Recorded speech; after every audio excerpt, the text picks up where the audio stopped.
Welcome, everybody, to a very fantastic evening. This is the GT3 doubleheader qualifying at Kyalami for the 2022 Winter Championship. I think, hey, well, Cake, how's it going, man? One of the exciting things about this qualifying is that this is gonna put us in a different bracket now. This is new to the series and new to the group. Tracklicious Sim Racing. We're going to have a pro and we're going to have an AM league. Doc Millwilly, how's it going, bud? It's going great. Well, going great. Just decided to join. I thought this was going to be a GT4 and GT3 quali, but apparently they're separate. So I made some time and I'm here, and let's see how long I could stay alive and live. So we got Travis Valdez, who is the fastest driver on track with a 141.725. And this is free practice. We just got one driver. Oh, we just switched over to quali. And one of the fantastic things that we're going to be seeing here tonight is the difference in times. Where people are placed on the grid is where we're going to get our pro and our amateur differentiation for this league. It's going to be sometime, it might not be completely correct. What's really going to happen is if we know there's a fast driver, like, let's give an example of Josh Willis is just going back out on track right now with Apollo 7, his teammate of Travis Valdez, who did pull off the fastest time. The stewards are going to look at who's generally quick and who should be in the pro series and who's going to stay in the amateur. And that breakdown is what we all are going to be on the track together.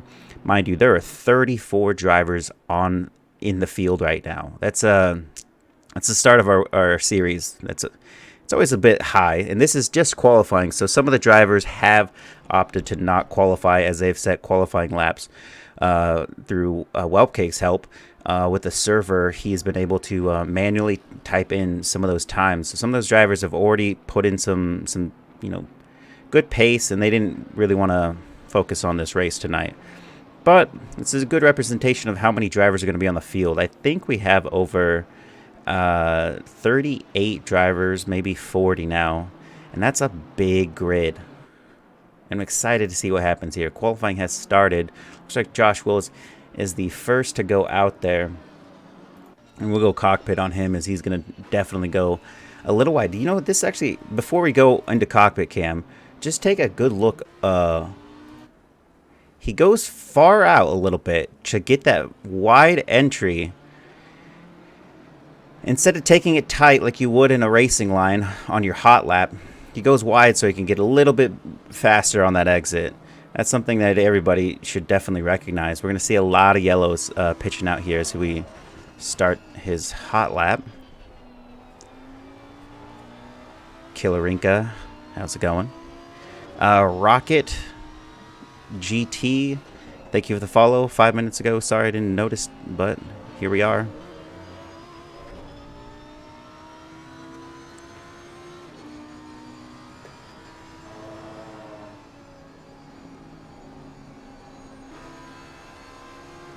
And it looks like that driver that's behind him, car number... That's hard to say, but he's just trailing pretty close behind him. Car number 42 of Chronotis. I don't know if Chronotis is on his outlap, so I would find that to be a little too close for comfort. It looks like he's actually on his flyer as well, so it looks like he's just trying to get a little bump draft here. Get the best lap for him as well.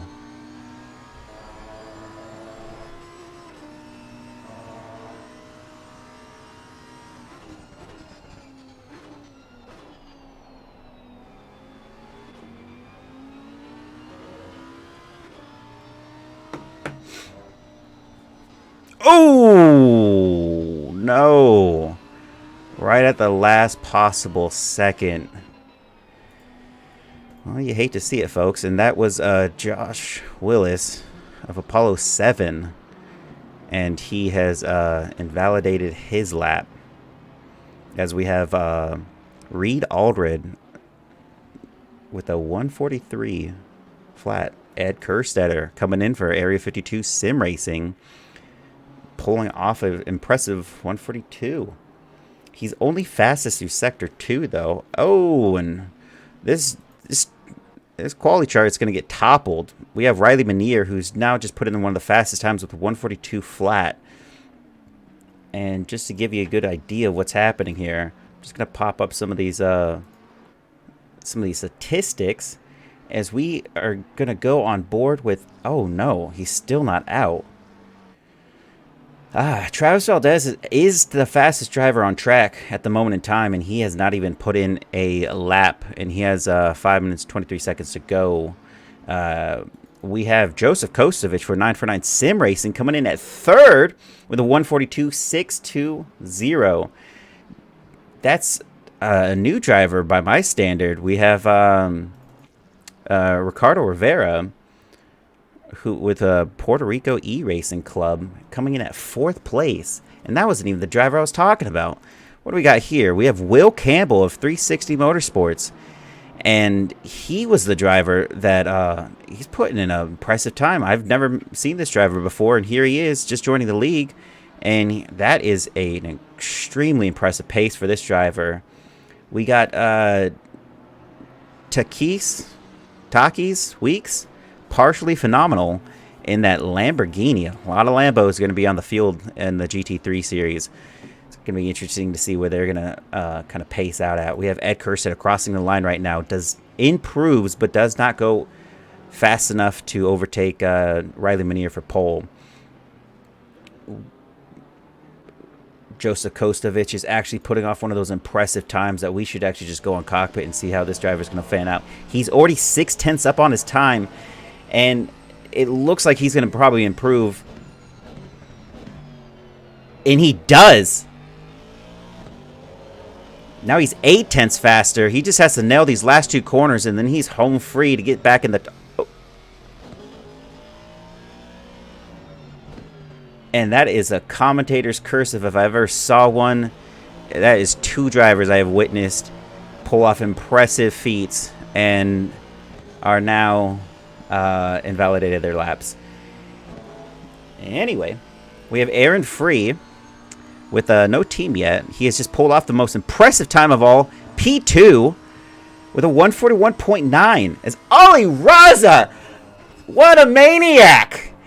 Ollie Raza, Turner Motorsports. I've said this before, and I'll say it again. This driver is one of the most impressive drivers to come out of the public lobbies of the Tracklicious Sim Racing. I remember when I was commentating, and we were at Suzuka, and this driver pulled off an impressive quali, and he just didn't have the racecraft to keep it together, and he dropped down the charts, but little by little through that series break and into the fall series, this driver has only improved upon himself, and now he's P1, provisionally, with 2 minutes and 45 seconds to go. And we still have Travis Valdez finally out there on the track, and he is in some traffic, a lot of traffic, but let's see if he's going to be able to pull off another impressive feat. Ed Kerstetter just goes across the line, and he has a 141.6. Oh my God. Fastest through Sector 2 and 3. Ed Kerstetter drops Ollie Raza off the board right there to P2. Mike Burkhoff goes into the pits, but he is actually P4. Riley Manier, not been able to improve upon his time just yet, is now sitting at P5 from P1. It looks like Travis Valdez crosses the line with a lap to go, and he puts in a P6. He has time to go again. He actually has time for another two full laps. Hopefully he can get the distance necessary to make it happen. He's already a little up on his time. Let's just go on board and see what happens here.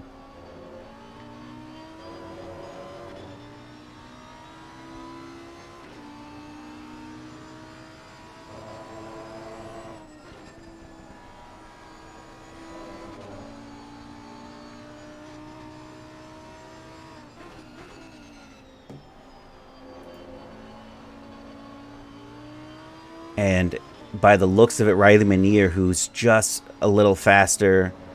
Oh, no. Travis Valdez is kind of losing a little bit of time here. And while we're at it, we'll just pop that off as we know where we're kind of at with a minute left to go. We have Riley Manier crossing down to that final stretch. He is 3/10 up. That could make all the difference here as he's going to cross the line. Riley Manier pulls in an impressive P3. Aaron Free does not try to improve upon his time. We going back to Joseph Kostovich, who is just... No. Travis Valdez is not going to be able to improve upon his time too much. Joseph Kostovich nailing this corner this time. He's got 2/10 up, which would put him ahead of Burkhoff. Maybe ahead of Travis Valdez. And there he goes. Joseph Kostovich for 9for9 Sim Racing pulls an impressive P4. And going down the charts, we have Gage Gonzalez of Puerto Rico E-Racing. He's actually a little bit up. He's 7/10, 8/10, almost a second now. This driver is going to pull himself out of the 20s and into the mid-teens. Now he has 1.3 seconds up. He found his rhythm on this lap as he's going to be going across. That's a P8 finish. Where was I thinking? Mid-teens. This driver just put himself in the top 10. Now that's a pro if I've ever seen it.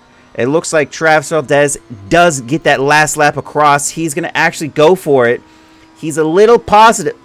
Oh, okay. Sometimes you see some stuff that you didn't want to see. As we go to David Funk, looks like a Canadian national in a Lambo, is about 2/10 up on his time. Going through that corner, improves slightly. Actually loses a little bit out. It's one of the last drivers to be going across. Actually, we have a 5, 6, 7, 8, 7 people to go. He is P9, but can he improve? It looks like he's about 10th off. No, not improving upon that one. We have Alex Acorral of Bytown. He just invalidated his lap. Andrew Pickrell of Adidas Parlay and P27. This is his only lap he's going to be able to come across with. Actually, second one I can tell from. And he's 5/10 up. And he's going to cross the line from P26 to P19. That's how strong this entire qualifying has been, ladies and gentlemen. That is impressive. Looking down at the charts here, we have Ed Kerstetter P1, Aaron Free P2, Riley Manier P3, Kostovich 4, Raza 5, Valdez 6, Burkhoff 7, Gonzalez 8, Funk 9, Josh Willis 10, Danny Baisden. Wow, he is only P11. I didn't even see him pop in this, but he has not put himself in an impressive time like his fellow teammates. And then you got Campbell, Rivera, McKeesey in 14, Brock in 15, Weeks in 16, King in 17, Morrison 18, Pickrell in 19, Gukassian in 20, Aldridge 21, Spool 22, Chronotis 23. Folks, this is an impressive list. There are 36 drivers out on the track right now. Girolamo 25, Miller 26, Wassam 27, Train 28, Provolone 29. Provolone, that man is usually in the top 15 for sure, so that's not great to see him there. Barrera's 30, Oak 31, Roar 32, Larson 33, Orozco 34, Bravo 35, and Stein 36. Let's take a look here. Oop. There we go. We got 2 minutes and 15 seconds before we start our really long out lap. It's that formation lap before we get into the race. It's going to be a double header, 30 minutes each, and it's going to determine sort of the Pro-Am series that we got going on here. Some of these liveries have not been updated yet because they have not been introduced. As the series technically hasn't started, we're just in qualifying. And we got somebody with that one. That's Joseph Kostovich. And we got some liveries that are popping off here. I think this actually is a livery. H&R Turner. Take a good look at that. I'm pretty sure that's a custom livery. Yeah, there's Trackless Sim Racing. Looks pretty good. Nice little molly. Some of these are still not filled out. I believe that's another Paulo. And then we got the Puerto Rico e-racing team. They got a little nice addition there. Looks like a Canadian little leaf on the side. Oh, and look at that. We got a back-to-back drivers right there. It's going to be good for their team. And we have an unnamed Honda team right there. It's another Adidas Parlay. And another team that I don't know the name of just yet, but it's like a nice little homage. I know that one. That's Spool of Iron Force Racing. Sporting the same livery from last season.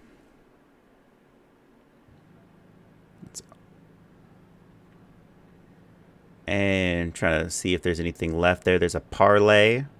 Some of these liveries are still not in yet, so it's not going to be too impressive until we get to that first one. Ooh, we do have a Red Bull in the mix, though. This is a new livery. Like how that kind of panned out for this driver, his livery. It's called Toto. It's called a motor race. That's really good. That's fun.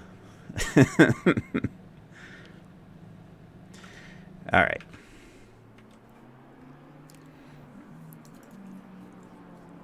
With a total of 34 to 36 drivers on the field, it's going to be a little chaotic at first, but just bear with me.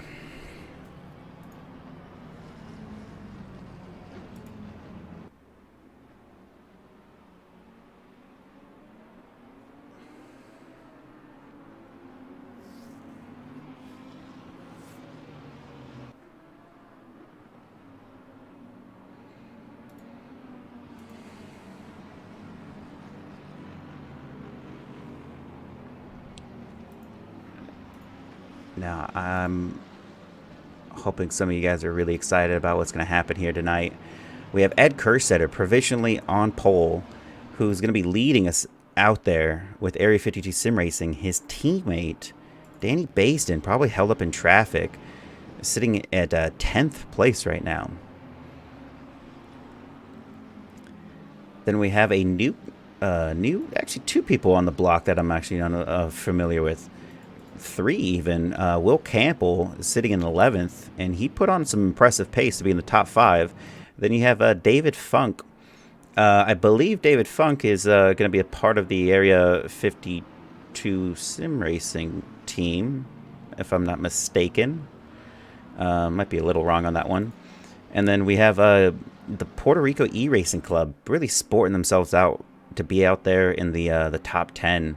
Gage Gonzalez, a newcomer to the group.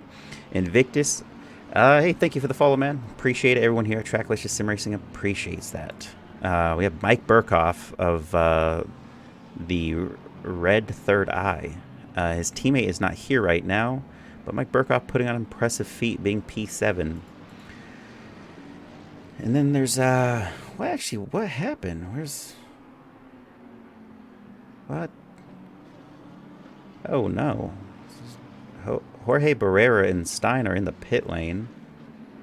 And it looks like Josh Willis has been dumped from the race. He was P10 and now he's not there. Yikes. So Apollo 7 is not going to have his teammate with him. Travis Valdez. It's Ali Raza sitting there in P5.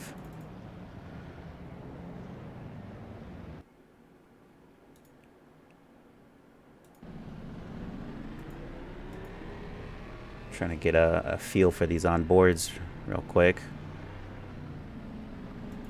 There we go.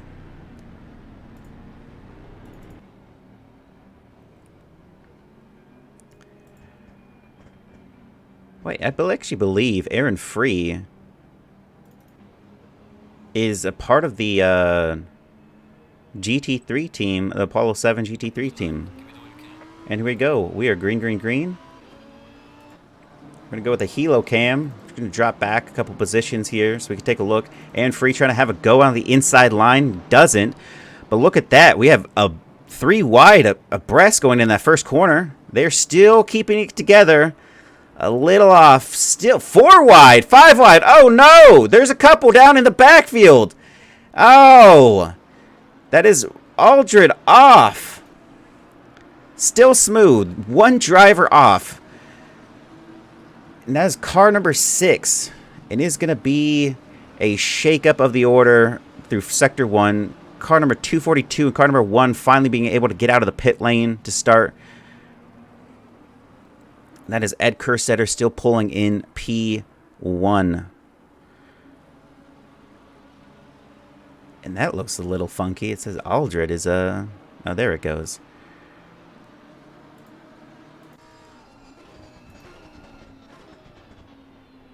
And it looks like nobody in the top 10 is going to be making any sudden movements just yet.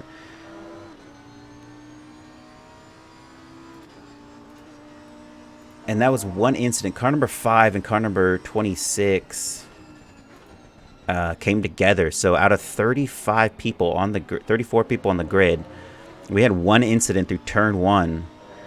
And that was 4 abreast. That was something else.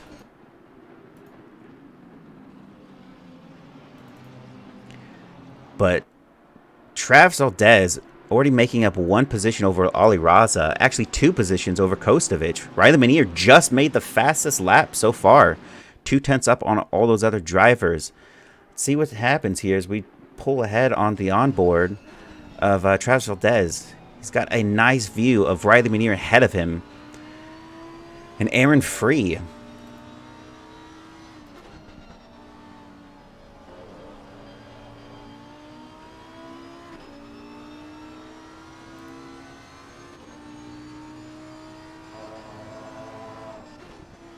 And it is still clean. You could just see this snake just appearing. And car number 6 actually is going into the pit lane, I believe. There's car number 1 of Stein all the way there in the backfield. Car number 67 out on an incident. That's Jose Bravo.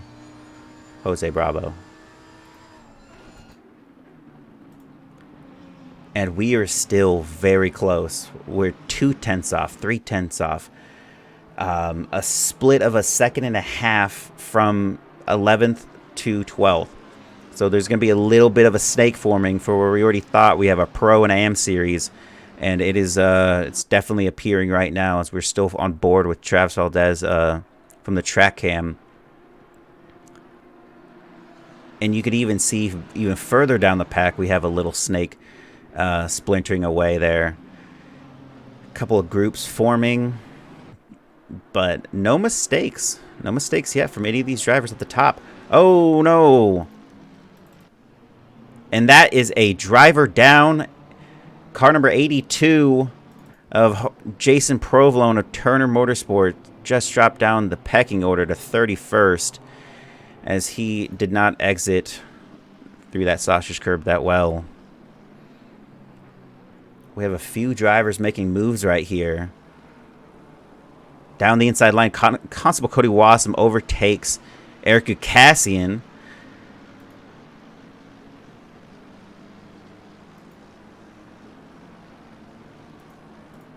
And then we have a little bit of a shake-up there with Gukasian. He's got Gerolman and Miller and Roar, and they're 2 wide going through those corners.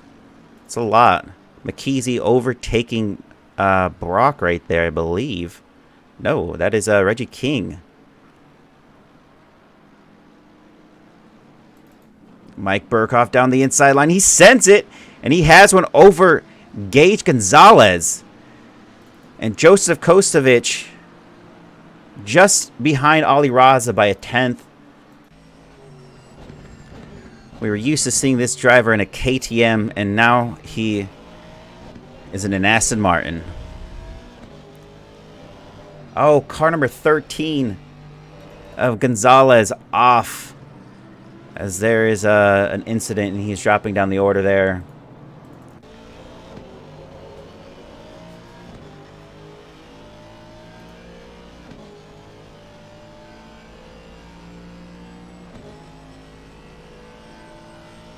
And Kostovich being the closest to P5, every other driver still about half a second off. And you can see that little bit of a gap forming from all of them, from Kerstetter. As he goes along the outside to go for an overtake, and he gets it through. Ali Raza sent to P6. As Mike Burkhoff looks at him, is he going to have a go? That is the wrong driver. There we go.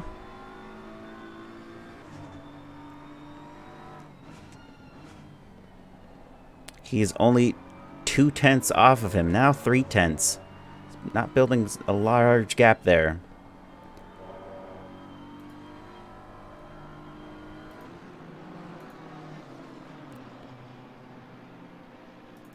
And something must have happened. We had car number 52 of Danny Baisden had an incident with car number 21 of Spool, who he's actually right behind right now. And he has been put back into the order of P19. So that one incident has cost him 9 places. But you could already see he's already putting the move on Notice. Yes, car number 42, Notice. He's on the inside line there over him. But overtakes him ever so much by such a small margin. And is now on the attack of Constable Cody Wassam, who is holding P17. I don't believe Danny Basin's going to sit too much in the backfield, as he is one of those Pro-Am drivers that's definitely probably a little frustrated. He came into the quality session late.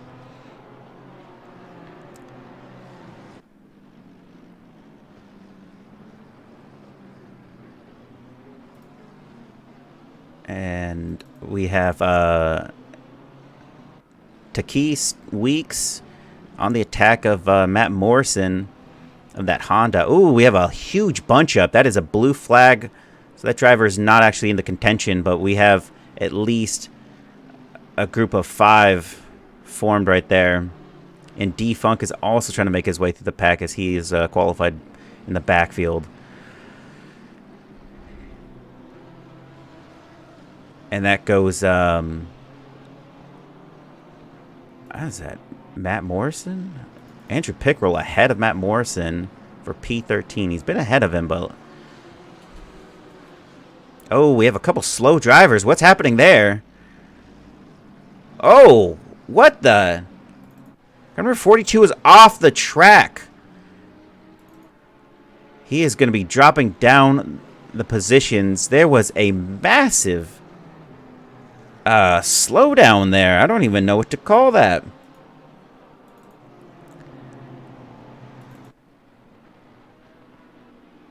I'm just going to be clicking around the field right now. There's a lot of things happening. Is that Funk? No? Weeks? Weeks has still been on the attack. Let's go Raza, let's go Provi. Well, let's see where Provolone is at.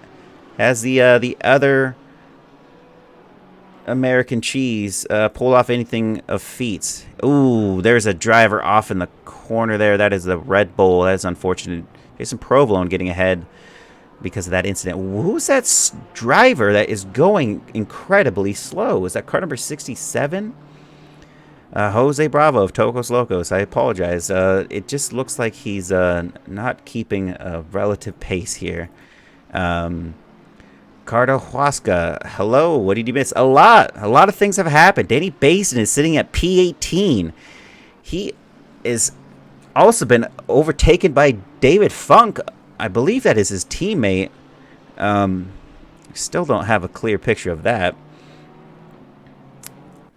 Oh.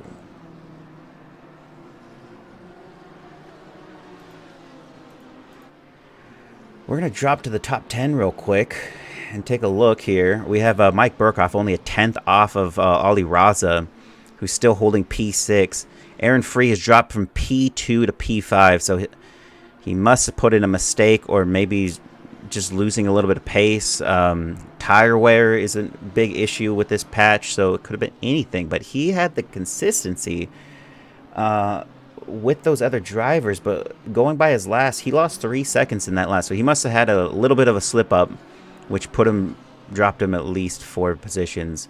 Riley Minier on the heels, actually not on the heels, it's the other way around. We have Travis Valdez in P3. Let's go into cockpit cam here. He is only half a second off of Riley Minier. Ed Kerstetter leading the pack there with a 1.5 second gap to P2. The fastest lap was set at a 1:41.9, and that was done by Travis Valdez, who you're looking at in P3. His last lap was actually a 10th slower than Riley Minier, so let's see how he puts this together. Oh. Going out of that corner, he invalidated his lap, which kind of gave him a little bit of a slip up there. As we have Constable Cody Wassam on the attack.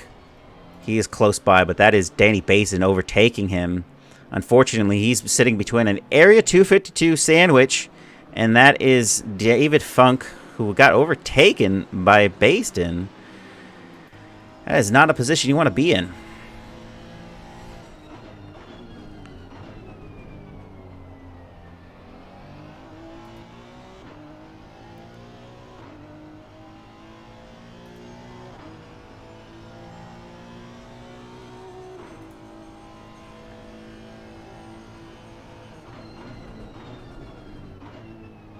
And it just seems a little bit of tension forming here, as he has got about 4/10 behind Basden, and 4/10 Funk is behind him. And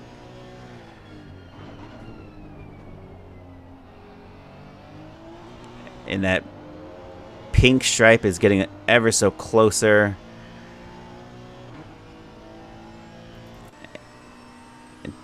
Danny Basin on the heels of Weeks, only 2/10 off of this driver.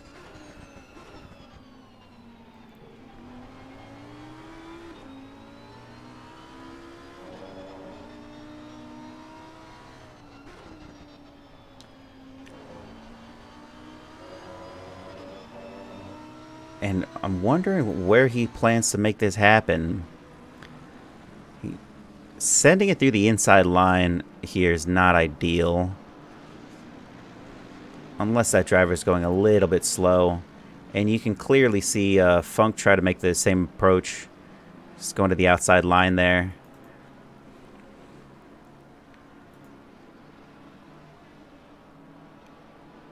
And we have Gage Gonzalez on the attack. He did drop down the order. Was a top 10 placed quality driver, but not there now. Danny Baston still going for that poke. Can't find it just yet. Weeks is so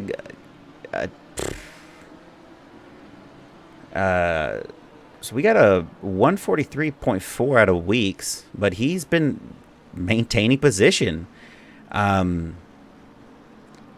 It's a wonder how I think he's just got good placement of his car, because he's got Danny Basin not only invalidating his lap, but Danny Basin did a 142.6, so he's clearly faster, but he hasn't been able to make a move. And we have Devin Brock and McKeezy right there. They are neck and neck down that straightaway. Jumping back to Baston. Is he going to make it happen through this corner?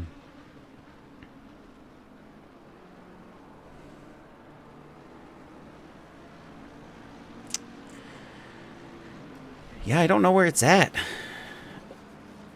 I think this is it. Is he going to go to the outside? He's going to try to... Or is he giving him room?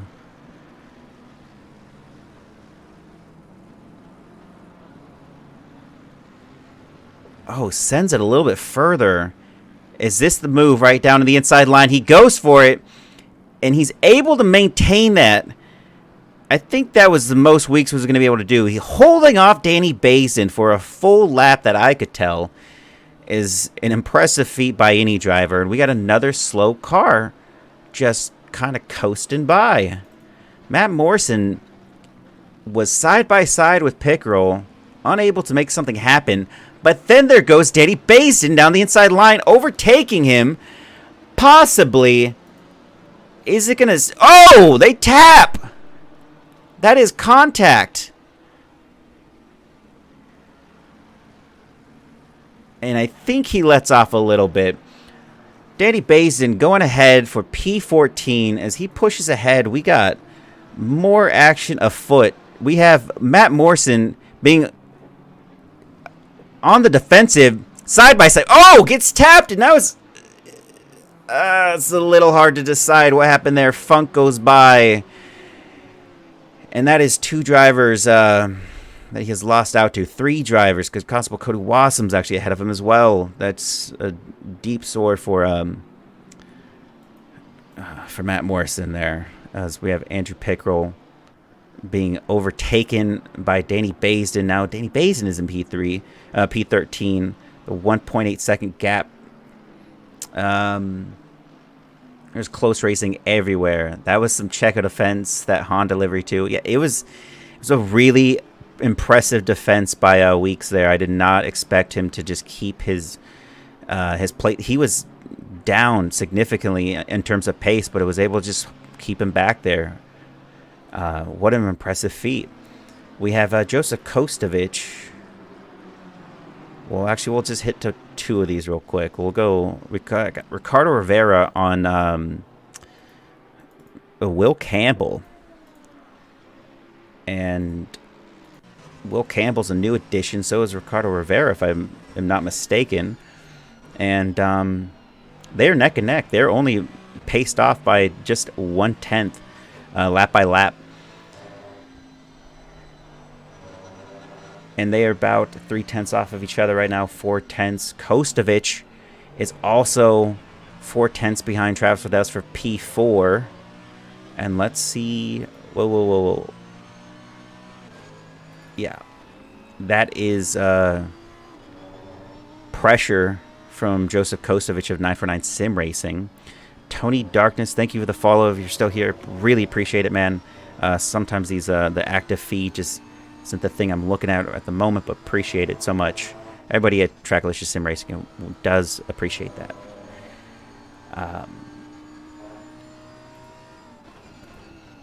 And you can see how close he really is. That purple livery in the out there. Let's maybe try to get another look at that. Get that purple livery, Ed Kerstetter of Area 52 Sim Racing, sitting out in P1 with the fastest lap. And we are less than halfway left to go. And you think about tire wear and setting up the additional coverage for making sure you can get that overtake occur. It's not going to be easy. Riley Minier is definitely not going to want to allow Travis by, even if they are paced. Even though significantly Travis has 5/10 on Riley Minier at the moment in time, lap by lap.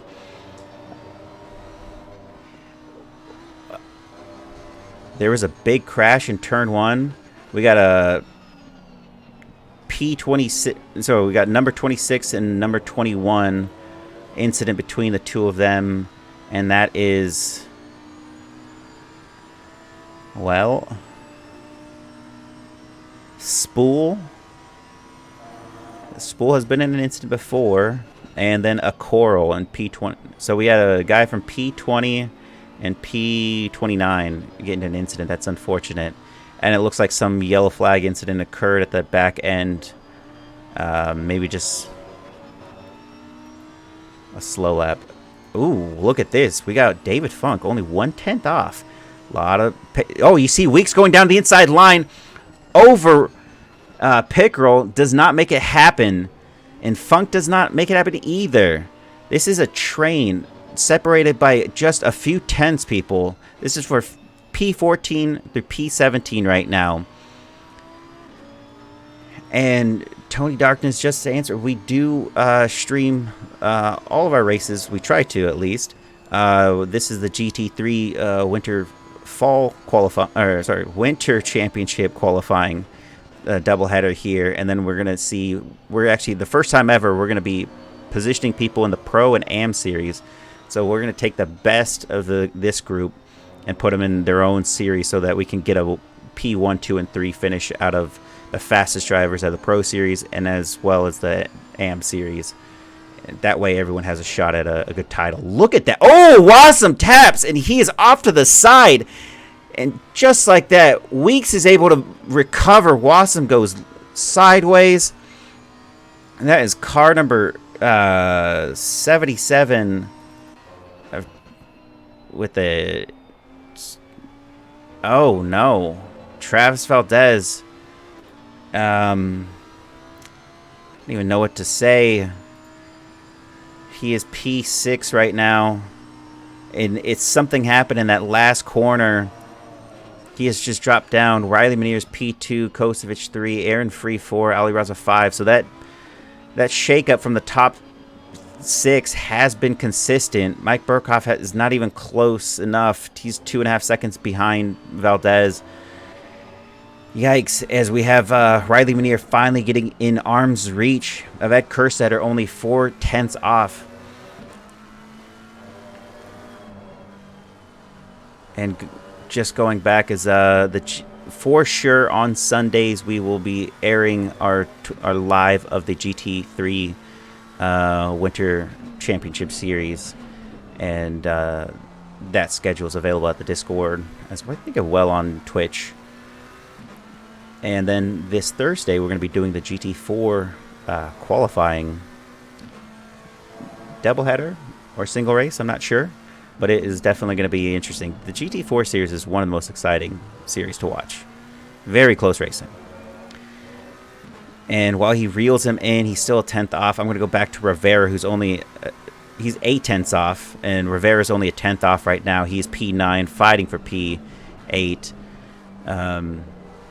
Danny Basin pulling off that, and you just, Cardo, that's something you're not even, I'm aware of at this moment in time. Eric Cassian's gone into the pit lane, as well as M. Larson.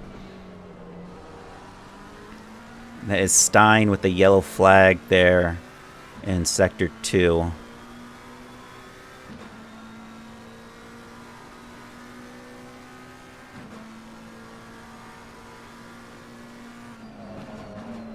Big crash, Sunset Corner, straightaway corner. Yeah, there's been some crashes. We got some incidences down the lineup. Car number 918 of M. Larson, who is in the pit lane. Oh, no. Car number 46. Who is that? I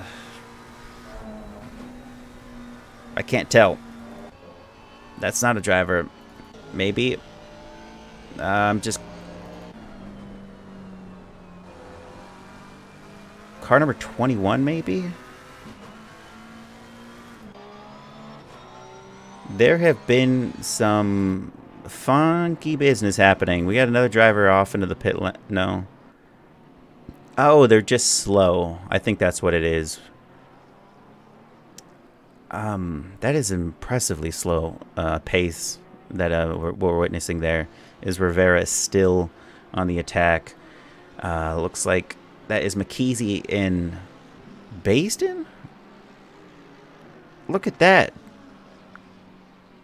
No, that's Brock in Basden as he overtakes Brock through that sector. That's pretty clean.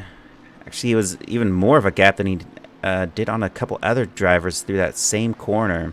Danny Basin finally putting himself back into the position where he started this race. He's just one off with McKeesey ahead of him by 2.2 seconds. David Funk also trying to make some plays happen from P17. I think car number 39's been in any incidences, I don't think. No, nothing. Nothing so far. He has 2/10 behind Morrison here in that Picasso livery.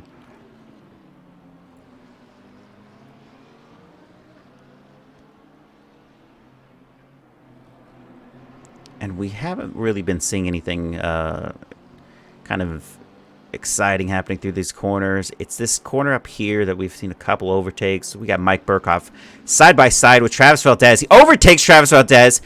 Travis Valdez trying to go for the attack again.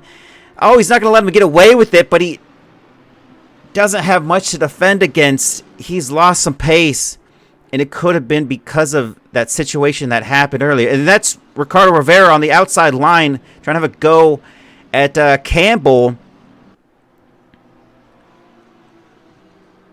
They are still neck and neck for this. Car 364? Yeah. Oh, no. He's unable to make that happen. Oh. I might be speaking too soon here. We have both these, I don't even know which team this is, but they have two of the drivers together. McKeesey and Campbell just car lengths apart.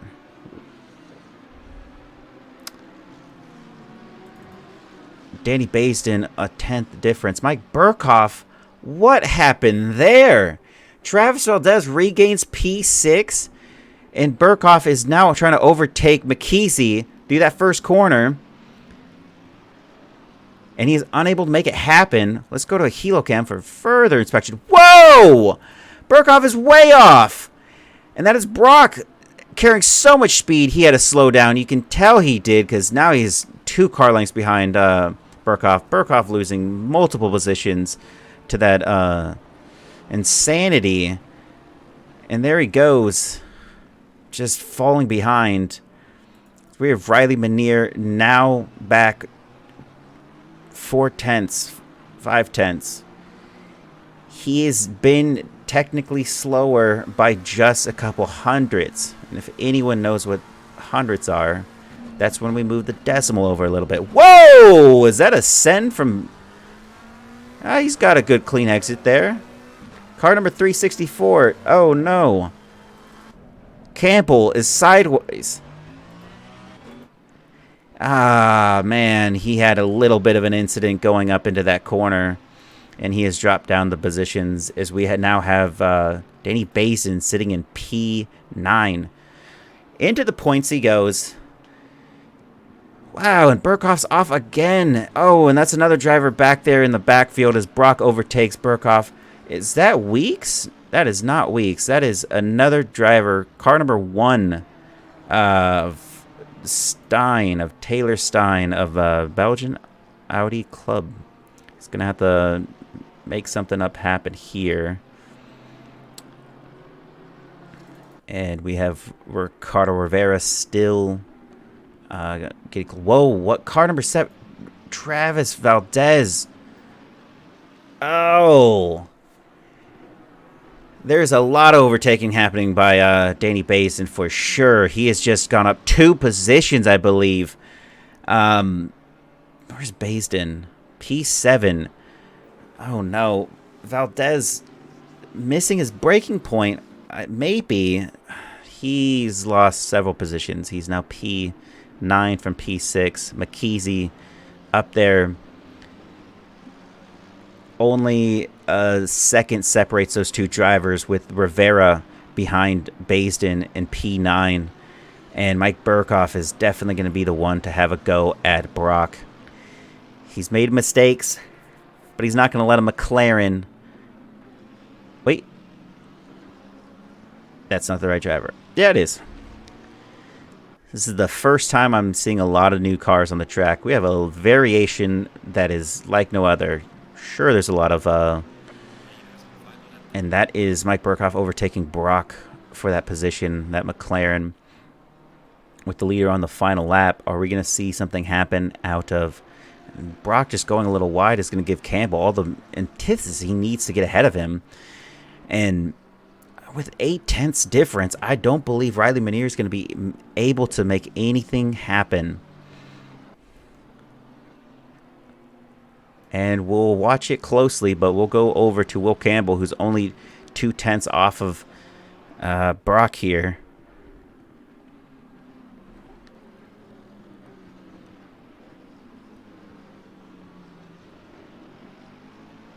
And nothing so far. But we have Danny Basin closed a full second gap and is now 0.2 off of Chris McKeezy.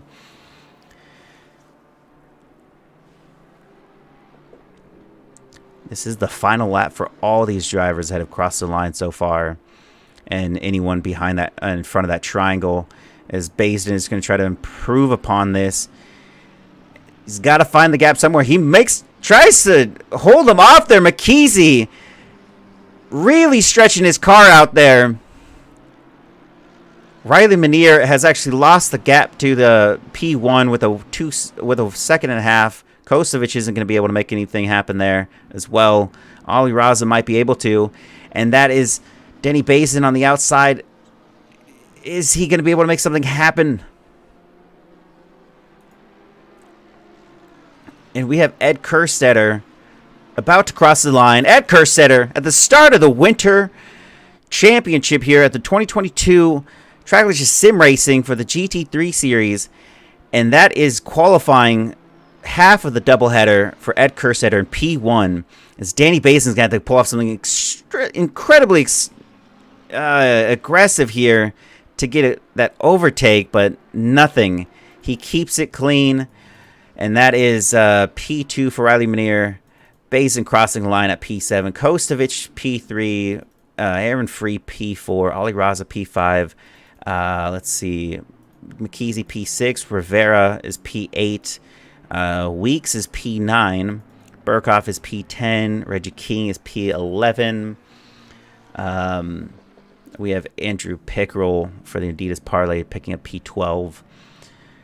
Really fantastic driving from Ed. David Brock in 13. Morrison in 14. Funk in 15. Campbell in 16. Wasserman 17. Gonzalez in 18. Provolone 19. So Provolone able to pull ahead from the 30s there. He was in the 30s starting out, so P19 might have not been so bad for the driver. Richie Girolman in P20. Chronotis 21. Oak 22. Eric Miller is 23. And E-Train is 24. Spool 25. A Coral 26. Roar 27. Aldridge 28. Valdez, he went into the pit lane. He's P29. Eric Gukasian is 30. Bravo 31. Orozco 32. And 33 was Stein. 34 was Michael Larson. And Josh Willis is rejoining us, who was P10 at the start of this quali, or at the end of quali. And I think we had some connection issues or something to that effect. As we'll go on board right now. As anybody joining me, I have for you our P2 finisher, Riley Minier. Riley, fantastic race. Great to see that you were able to maintain such a close connection to Ed Kerstetter. Is there anything that was just not in the cards towards the end? Yeah, I think I might have felt the tires go off towards the end a bit, but it was fine. You know, I'm happy to be running P2, and I mean, 30 minutes, and I'm only 1.4 seconds behind Ed. I'm pretty happy about that. So yeah, fantastic finish. Where did you ever feel that you were under threat from Travis Valdez? It looked like he was really neck and neck with you for the first half of that race, and then he just something looks like he fell off at around the 10-minute mark. Yeah, I don't know what happened. I wasn't watching my rear view. I'm guessing he might have spun off or something like that. I was just trying to keep him like behind me the whole time. He was sticking his nose kind of in my rear view, trying to put me off, but I just kept putting myself in the right spots. So I was happy about that. Well, congratulations. And did you find any issues with the lap traffic? Because it looked like there was some slower paced drivers that actually, some incidences occurred through. Yeah, I think Ed has a few comments on that too.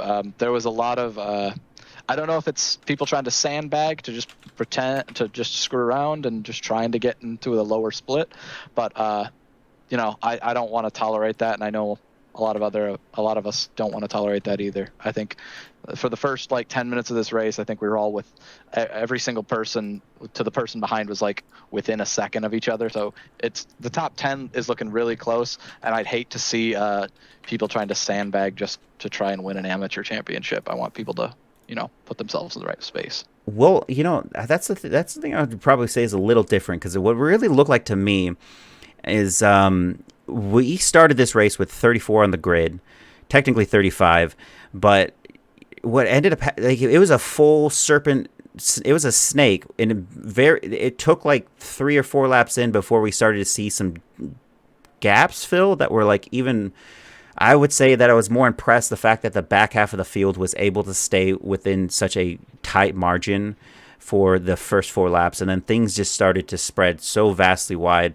And I'd say the last 10 that it was just some things were happening on track that might have caused some incidences. Yeah, I'm sure. Well, congratulations, Riley Manier, for P2. We have Joseph Kosovich of 949 Sim Racing in P3.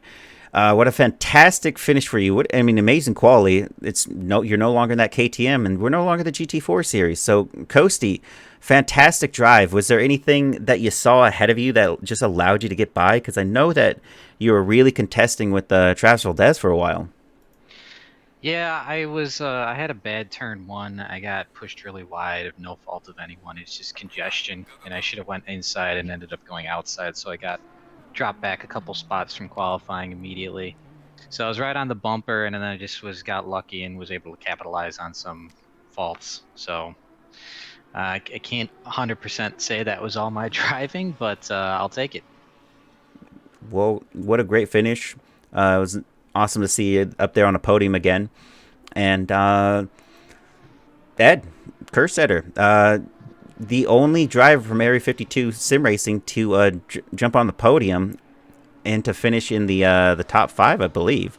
That's quite a different feat from previous races. What happened to your teammates? I know Danny jumped in a little bit later and didn't get a good Q spot, so I'm fully expecting him to be up at the top at the beginning of race 2. I don't Funk. I think there was some. Riley talked about some of the slow lap cars and stuff. I knew that through sort of a wrench into some folks' race. I don't know if I haven't had a chance to talk to Funk yet, but I think that's what it was. Well, that was the cool thing to see, though, is that we saw Funk, and I wasn't sure if Funk was part of the team, but I thought I had some thoughts on that. Maybe he was. It was Funk and Based just pushing through that pack in the midfield and just going as further as they could, and there was some really good progress being made there, especially with Basin being able to get back in the top 10 in that finish. But on your race, it was in fantastic quality. Did I not expect to see, within 7 drivers, all within similar lap times at the end of the quali, and you guys just kept pushing each other off that top step? Was it stressful? Yeah, for sure. It was. It's cool when you trade back and forth there because, like you said, it kind of makes you be like, "Oh, I think that was a good lap," and then someone jumps you by a tenth. And you're like, "Ah, damn! Like, where am I going to make up that tenth?" And it kind of goes back and forth. So it's certainly stressful, but a lot of fun to compete like that. Well, I can't wait to see what happens in this next quali. I hope to see you back out on the podium. One last question. Was tire wear a major factor for you towards the end of this race? A little bit. I actually just took a look at my wear, and they were even, down about 0.3 on each tire. So I feel like with 30-minute races, maybe they just start to come in a little bit, where if you push it a little too hard on exit, you get a little bit of a slide. But I think lap times were fairly similar toward the beginning of the race as they were at the end. So, even though the tire temps or the temperatures, the air and track temps are pretty up there, I didn't feel like it had too much of a contribution to the race. It felt pretty stable. Question, Ed. What were your final wear numbers? Where were you at about? Yeah, I was. Let me pull it up here. Tire set 30. I guess what was your lowest? So, going middle's 265, right rear. Okay. So my lowest was left rear inside, or right rear inside 2. I was at 2.6. Okay. Man, I'm annihilating mine. I'm at 2.4 on the front left inner. Oh, now I'm looking, and Oh. I got even wear across the back, so I might be running probably a little less camber than I should be, so might have to tweak that. I got pretty even wear across all my tire sets, so I Well, could run a little more camber. I'm sure you guys will be discussing it while you still have time. 6 minutes left to go. Thank you for your time, gentlemen, and I hope to see some of you guys back on the podium, if not all of you.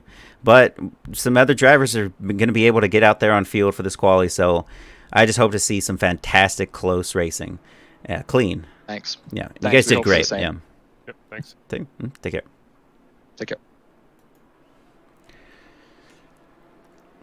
Well, there you have it, folks. Carter, Danny, the overtaking master, he definitely did put in some great overtaking.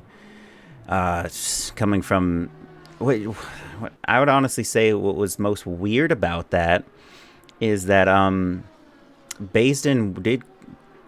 He was P11. Josh did get kicked out of the server, or he just dropped a connection, so he started P10.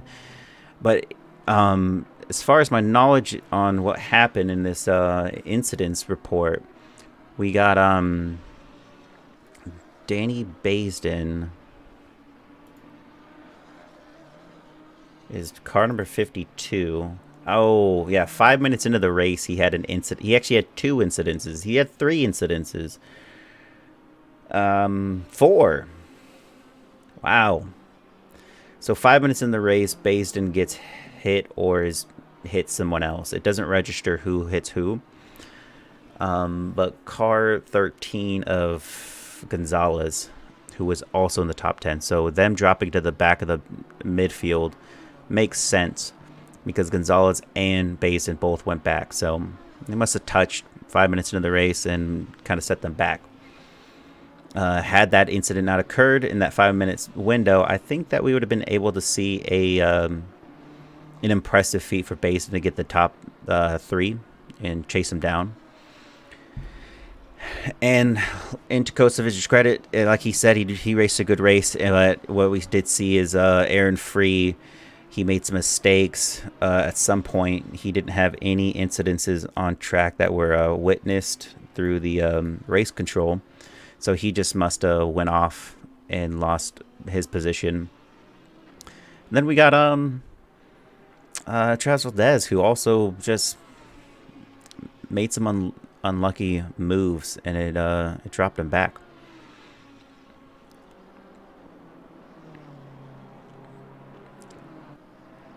It kind of really paved the way for some of those drivers to get ahead. I think Burkhoff got ahead, but then he made some mistakes and he went back a few positions.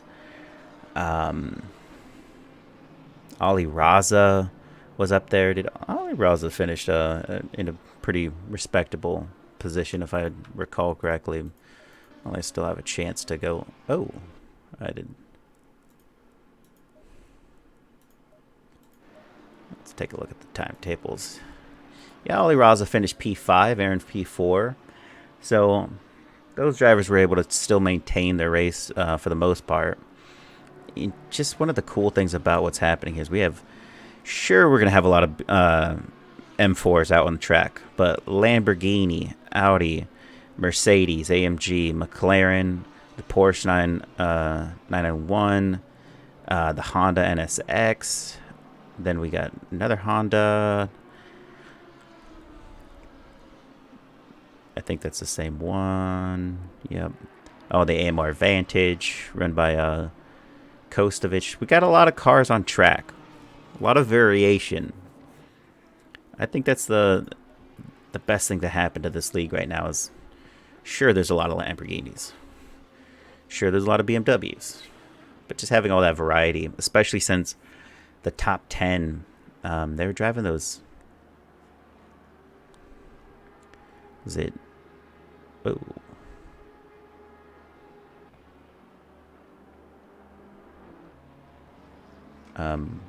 Somebody just joined?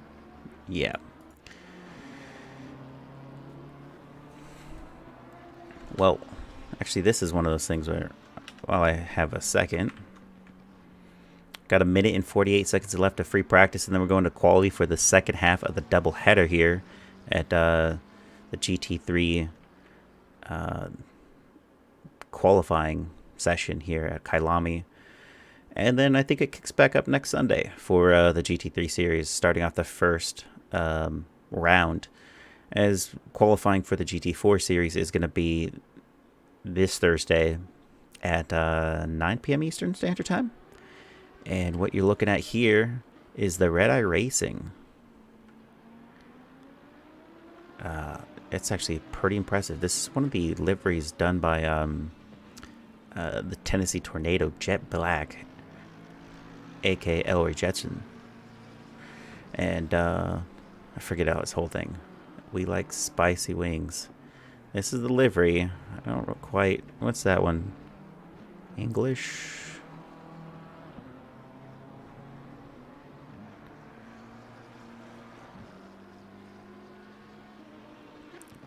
Creole seasoning. I've never had Creole seasoning, I don't think. I don't know if that's a... That must be an East Coast thing. So really nice design here.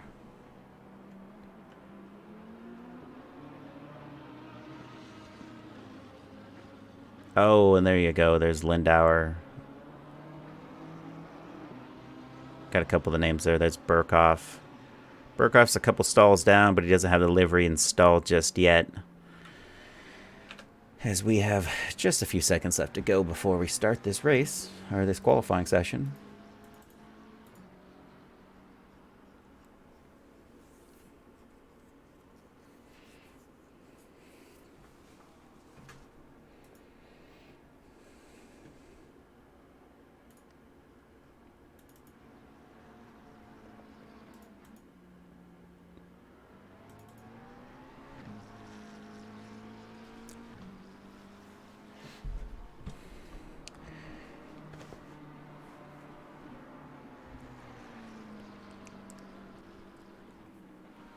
And I know it's already too early to decide, but I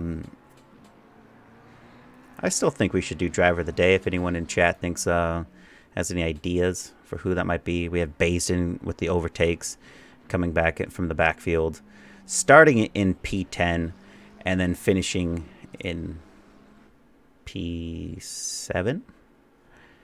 That's a pretty impressive feat, having come back from P19 to get that done. We have, of course, the race lead himself, Ed Kerstetter, who just kind of nursed a pretty solid race, sitting at P1.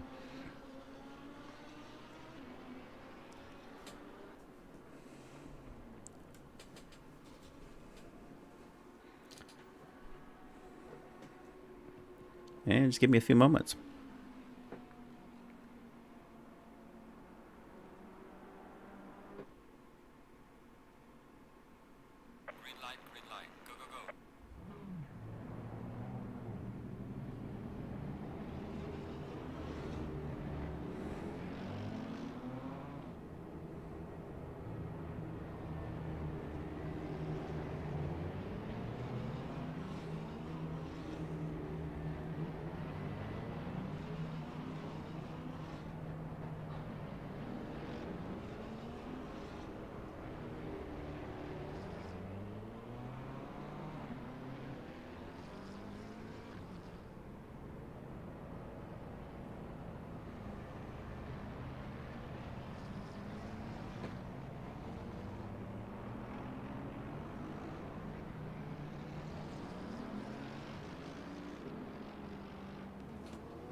If I know this driver, he is the first driver that has gone out on track, and it is him. It is Josh Willis with a car right behind him. Let's see here.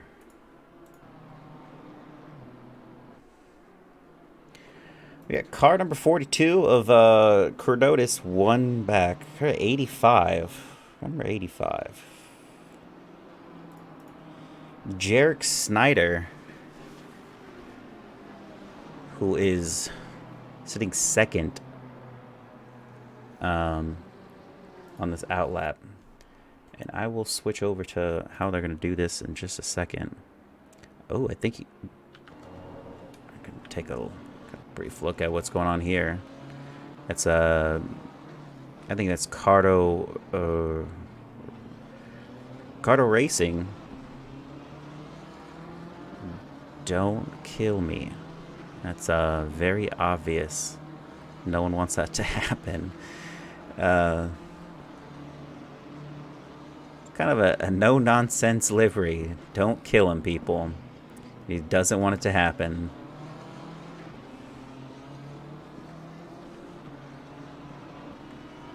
All right. We'll go on board as we have Josh Willis. Let's try not to commentator's curse. Master Bile. Thank you for the follow. I know it was a little bit ago. I think that you followed right when we were in the middle of interviews, so I apologize for not getting back to you sooner. Definitely thank you for the follow there, Master Bile. Bile?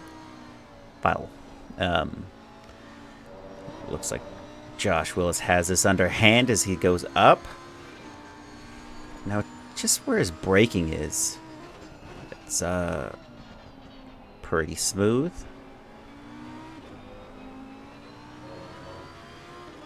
And just like last time, what I would find to be the most difficult thing here is there's a couple drivers that are still in that final corner. And they're not slowing. Good thing they're not like trying to queue up for the line here, because that would really ruin his chances here. Able to maintain it this time around for the first lap. Going through that sausage curb. Keeping it tight. Nice and tight. We're at 138, 139. He's going to be crossing the line with a 143.6 as he has been overtaken by Chronotis with a 143.4 already. Dropping back here. That is Chronotis of the ETKK team. Whatever that means. Riley Manier. Right now is on a really nice lap going through the last sector. We have Richie Girolman just putting himself up there. Weeks. It's P1 right now with the 142. McKeezy with the 143. Ed Kerstetter with the 142 flat. Fastest through sector 2 and 3. We have Riley Manier, who is going to be going across the line in just a second, and it looks like his pace is going to be one of the best. P1 for Riley Manier with a 141.4. Look at that. Riley Manier already taking all the stakes right there. Let's see where Travis Valdez is.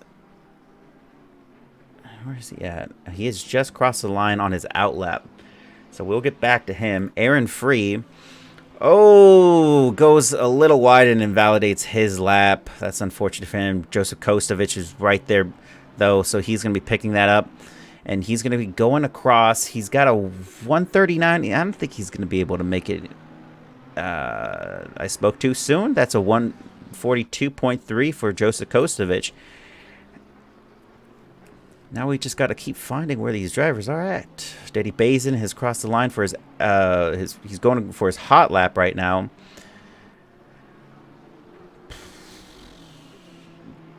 Gonzalez, McKeezy, Weeks. All right, let's go to we got Takis Weeks. I don't know if I'm saying that right. He's P4 right now, and he's got 4/10 up off on his time. That's definitely going to be improved upon. He's going to at least get to P3 for him. He's just 2/10 off of Ed Kerstetter there. And that is Ricardo Rivera of the Puerto Rico E-Racing Club. And is Gage Gonzalez of Puerto Rico E-Racing Club goes across the line and takes P2. This is the Masachero brothers all over again. Look at these guys. They are fantastic. We have the North American Peruvian sim racing team for the GT4 series, and now we have the Puerto Rican E-Racing Club here in the GT3 series. And these guys are pushing hot times. That is P6 for Rivera. Joseph Kostovich is going to be right behind Valdez, and Valdez is not the same driver I'm looking at. That looks pretty close, though. Kostovic is 0.5 faster. Danny Basin pulls off a P2 finish right there. Kostovic is faster. Oh, he's only 3/100ths faster than Gonzalez there, as Danny Basin hits P2, fastest through Sector 2. That is a fantastic finish for Danny Basin. Kerstetter dropping down the order, who now has a 0.4 negative here. So this would be his best lap for him to get back up there in the top 3. And he's just got to stay consistent. Travis Valdez, who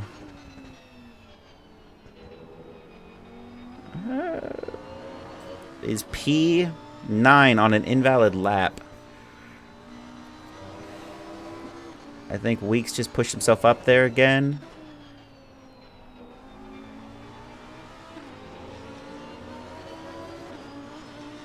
And that might be it for Danny Basin, as he has gone in the pit. Ed Kerstetter just outpaces Danny Basin for P2. Danny Basin goes to 3. And then we have David Funk, the last driver of the Area 52 sim racing. And he is going to be pushing ahead here with 3/10. I don't know if that's going to be enough. 4/10. And he only goes 12th fastest. Ollie Raza crossing the line. Ollie Raza of Turner Motorsport with a 141.7. The sleeper, the man himself, pushing the limit.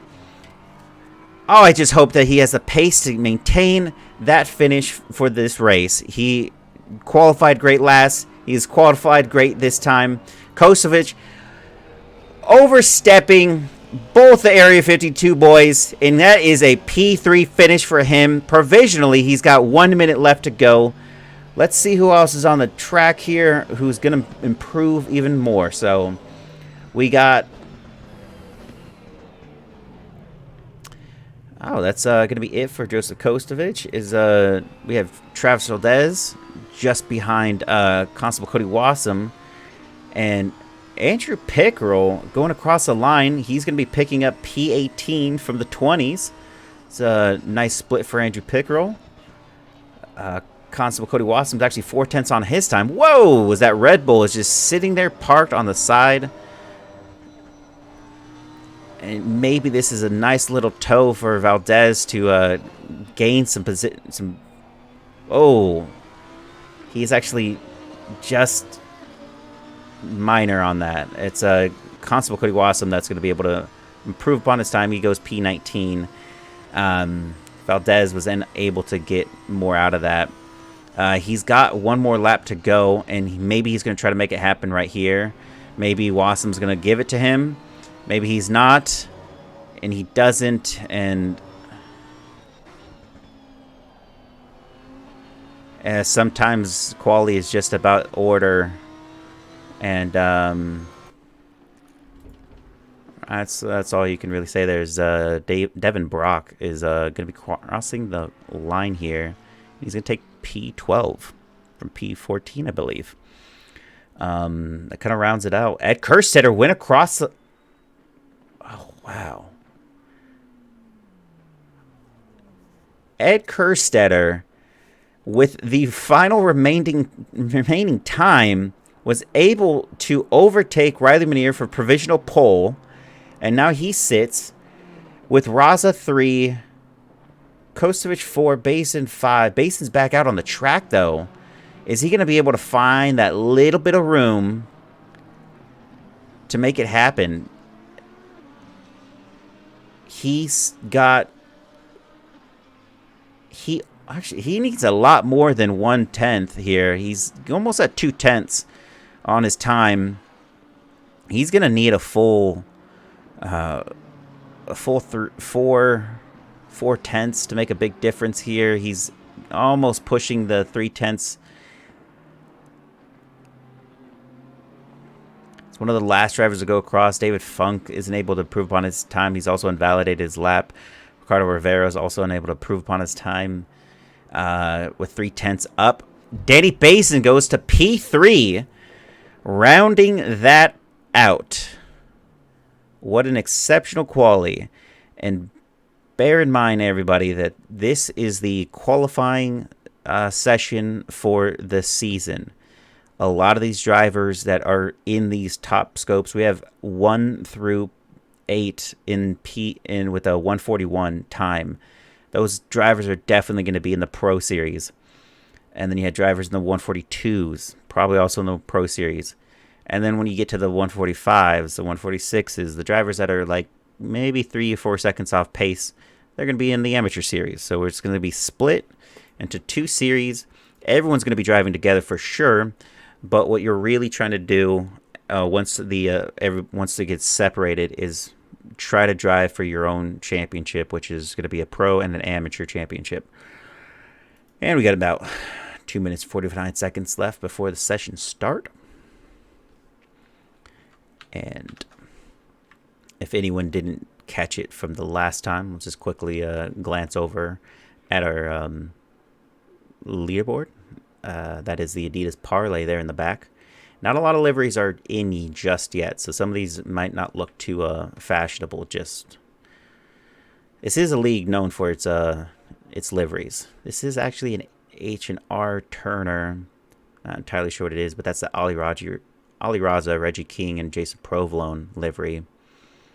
Don't know if there's anything significant on the... No, nothing on the back there. This is Joseph Kostovich of 949 Sim Racing. Just pulling off that that kind of livery. Racing by himself. Look at that on the... There. And that's definitely the Puerto Rican colors of the flag. And still no livery there for these drivers. Actually, a lot of these drivers. This is that Chris McKeezy, Aya Coral, and Will Campbell. And a little bit of a something there on that livery. And I believe this livery is actually done. It looks kind of done. That's the CRS logo there. As well as a nice little adage. Don't kill me. Could only be meant for this driver. I believe that is Erica Cassian.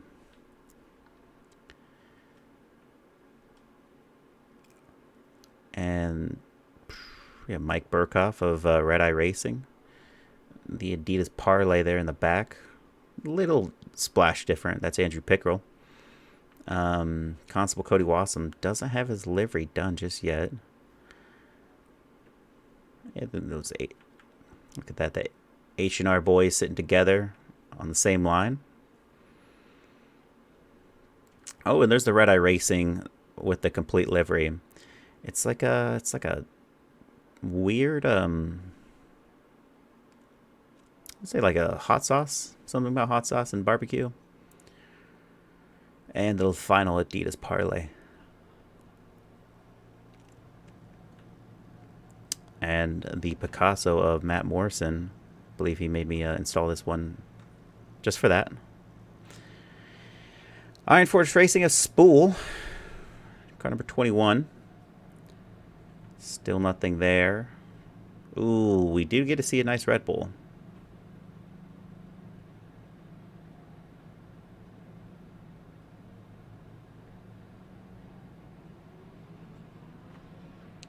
I don't know if that's I think these are all default liveries besides that one. Whoop. Nothing appears to be on the back end of that. All right.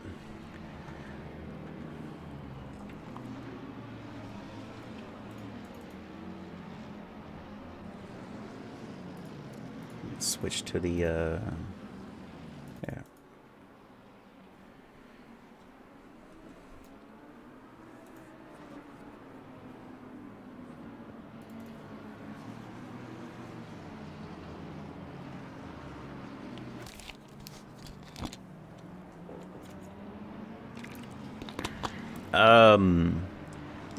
Mr. Keg24, hey, thank you for the follow. Wish there was a way for me to like get a bell notice for these things, but it doesn't do it that way, the way I'm streaming. Thank you for following. Thank you for joining us here at Trackless Sim Racing. This is the second race of the doubleheader here for the qualifying.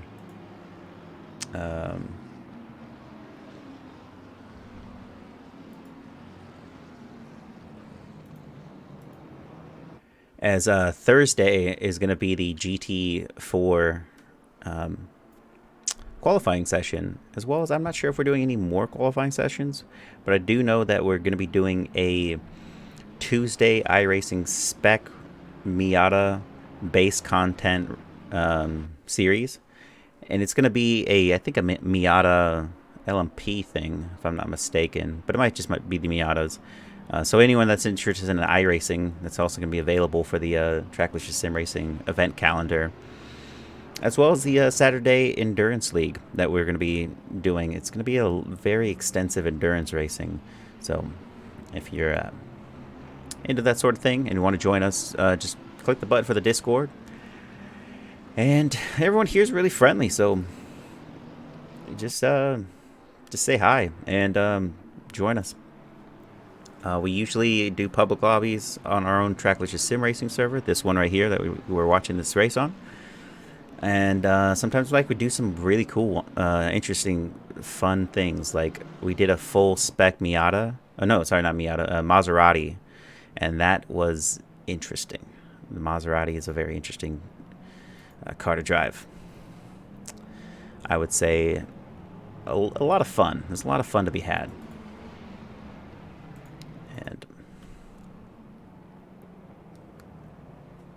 just getting through that final corner, and we always do a full formation lap when it comes to the start of these races, whether it's going to be a 30-minute race or an hour-long race or 120-minute race. Like, especially with the GT4 series, it's nice to get that first warm-up lap. And as we're about to go green here, I'll be shifting the camera a little bit through this opening lap to see if there's anything that's going to occur on screen. So we'll drop down to Danny Basin. As we go green, green, green, we saw nothing but smooth sailing with the exception of one incident through turn 1. Let's see it again. Turn 1, no incidences. Oh, no! Oh, no! Danny Basin hit Riley Manier in both the races off on the tracks there. Oh, you hate to see that's Ricardo Rivera off in the back there. Oh, and is it still smooth? It's not smooth. There's some bump and grinding happening through that. That's 2 wide, 3 wide. Yikes. That's Danny Basin all the way in the backfield as Riley Manier's also taking sent flying. Yikes. That's gonna be not well. Joseph Kostovich is sitting in P2, I believe, behind Ed Kerstetter, who also escaped what was some stuff happening there. As we have Chris McKeesey trying to fight back against Gonzalez there, because he's keeping it pretty planted.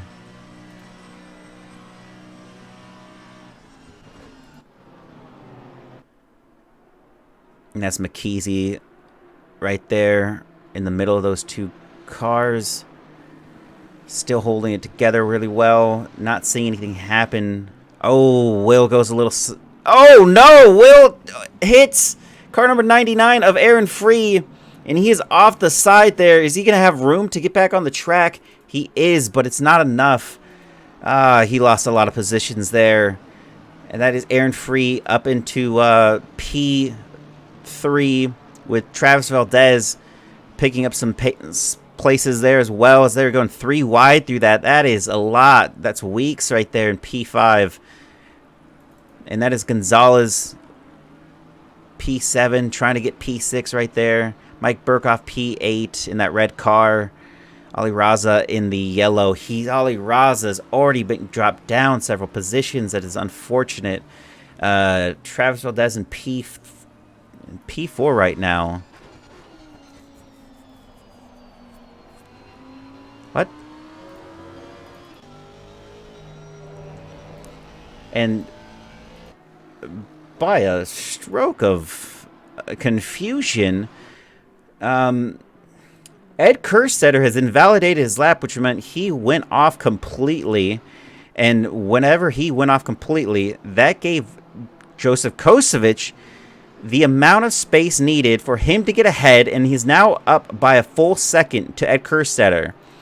Wow. Joseph Kosovic is now sitting on the top step. Ed Kerstetter is going to have to put in some really good times to get back at him, as Travis Valdez is sitting in the middle of a long list of drivers trying to fight for that top 10. You can see they're only off by a couple tenths. Everybody's off by a couple tenths. McKeesey might try to finally have a go at Weeks. Gonzalez of Puerto Rico E-Racing Club sitting right there in P7 with Burkhoff. Now going to try to have a go at him. Is that enough for... Let's go to the helo cam. He's down the inside line. He's just going to brake a little bit later and get into that corner. I think it's still neck and neck. He's got to go left.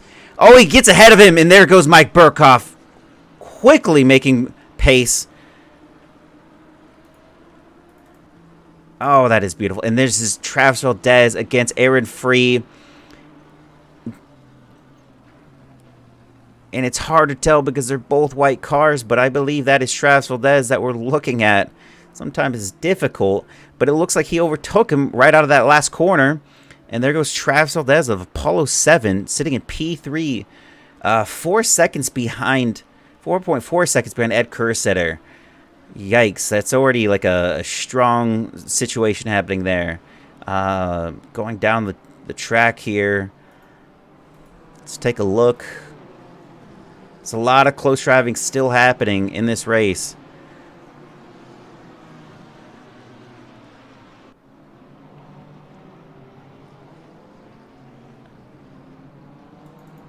That's Riley Minier in P24 off from P2. Danny Basin's just behind him at P28, 4 positions back, and they're all on a little bit of a snake. Oh. And there goes the challenge there.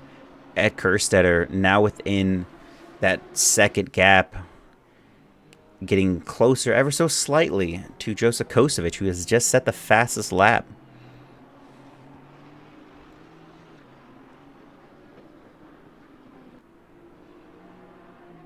Yeah, and you can just tell, like, there's actually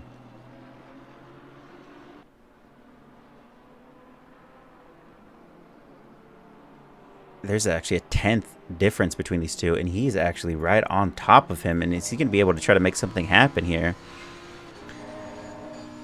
That is a very intimidating anime girl that he's going to have to stare at while he tries to make this overtake occur. But I don't believe Ed's going to try to make light of this situation. I think he's going to try to go quick.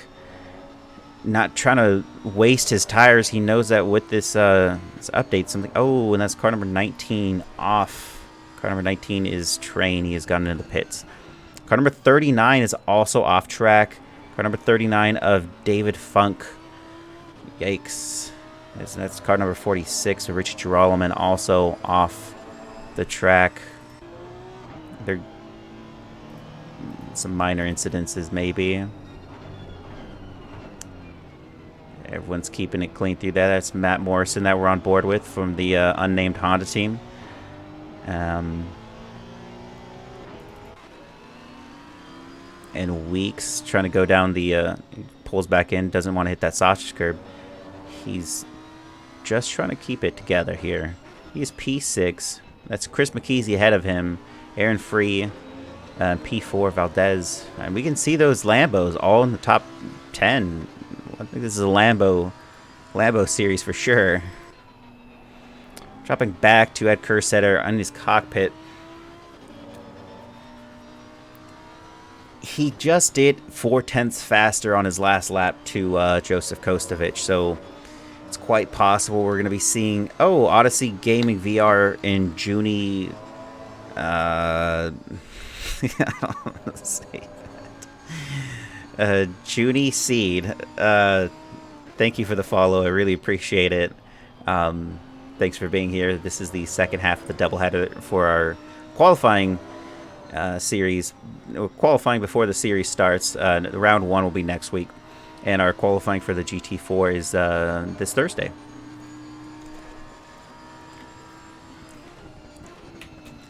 And it's still pretty close. We got car number 42 of Chronotis and P16 all the way down to car number 25 of Aldred, all within a tenth off of each other. We have Riley Minier about 2/10 off of Constable Cody Wassam, and I think he's going to try to make a move right here. He goes to the outside line.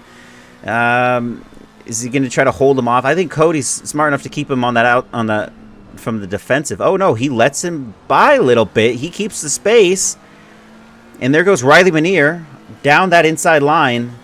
And you would think he wouldn't want that to happen.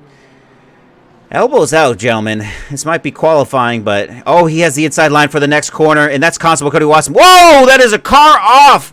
And that is a car off out into the side. We can barely make sense of what happened. That is car number 52 of Danny Baisden off the side. But he wasn't the only one. Oh, jeez. That it was also David Funk. Ah, Jesus. You hate to see it, folks. Like, I don't know what is happening in some of these corners, but that was a high-speed maneuver into a wall. That is, it's car number 39 of David Funk and Danny Basin, both in the pit lane. As we have Josh Willis in P19 with Apollo 7.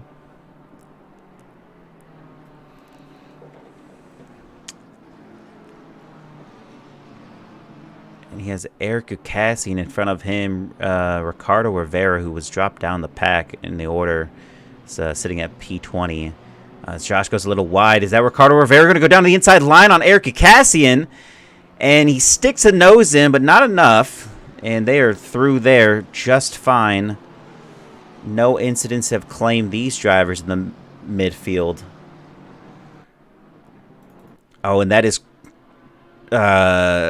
Taki's Weeks of Partially Phenomenal in P6. Lost out his position at P5 to Chris McKeesey in that last sector. It's unfortunate for him, but he's going to be on the attack still. But Mike Burkhoff might actually say, it's my turn first. And down the straight they go. 2 Lambos. I don't know where the effects are going to be here. Is it going to be Mike trying to take that inside line like he's tried before? He's done it last, and he was actually was successful. So it's anything's possible. But I don't think he was close enough to make that attempt. It's like 3/10 off, 4/10 off at the moment. Oh, and it looks like he's wide. Oh! And that is Weeks just losing that back end. You can totally see it. And he had to let go. And there's P6 for Mike Burkhoff of Red Third Eye. That's a mouthful. Riley Minier. There's Constable Cody Wassam in the 188. He's going to go down on the wide section, in the dirty section of the track. He's completely off, and that is Wassam keeping it together ahead. Oh, and that's got to be all the more frustrating for Riley Minier, having been P2, just sitting there now at P17, trying to have a go at Constable Cody Wassam, and their pace is actually very similar at the moment.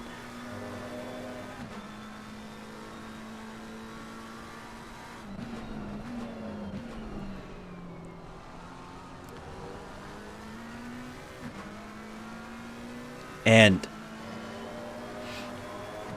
I was gonna sneeze there.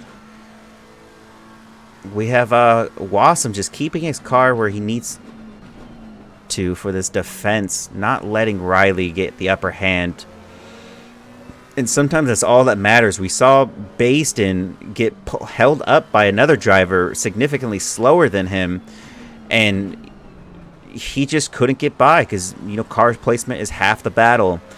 And it looks like Wassam, who is still actually holding the same exact pace they're separated by only a couple hundredths. So that's actually not even tenths we're talking about here. So this is less than 100th, which is all the more exciting. They are no fast. The driver that we're watching right now is no faster than Wassam. So he's just got to try to find a line. And Wassam's a very experienced driver, so I don't expect him to give this position up ever so slightly. As he has stated himself when this Winter Championship Series was starting, he was going to go elbows out. He was always a bit of a nice driver, but he said he's elbows out through this season, and we'll see if this is actually what ends up occurring, because we're seeing some pretty good defensive driving without letting a driver get any room to squeeze on him, as he's let drivers do that. Oh, as he sends it down the inside line, does he have it? And there you have it, folks. That is Riley Manier just barely keeping that together from my eyes, and he is ahead of Wassam.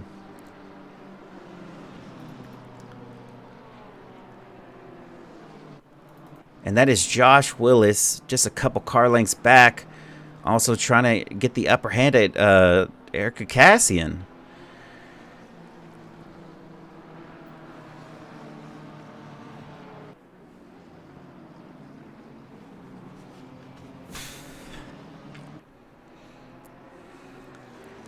Now, and that is Ricardo Rivero and Reed Aldred and Spool sitting right behind them. So that's a big line of cars happening right there. So we have Jarek Snyder in P12, about 4/10 off of Train Masters, who's actually significantly behind the car in P10.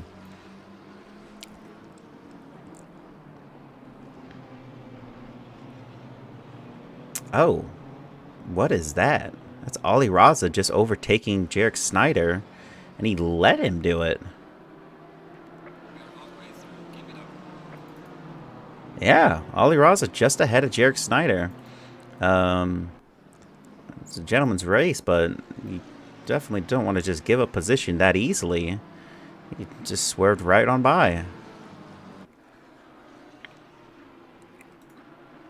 And going on board with this driver, we got Takis Weeks. I want to say Takis? Takis? Takis. Takis Weeks? I want to say it's Takis, but somebody in chat, let me know. I don't know. Never met the guy. Sitting in P6, he's a very fast driver. I don't know if he has any teammates, but he's only 2/10 off of Chris McKeesey here. And not much is going to happen there.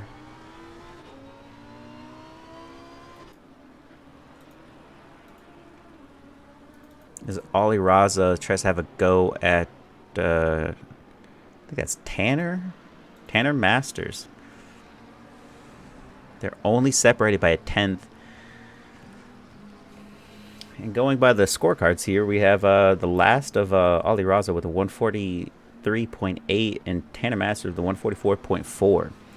So we can definitely... Mike Burkhoff dropping down the lineup. What is happening there? Ow. That is unfortunate. He has invalidated his lap. It looks like he hasn't done anything to warrant that huge drop. Yikes.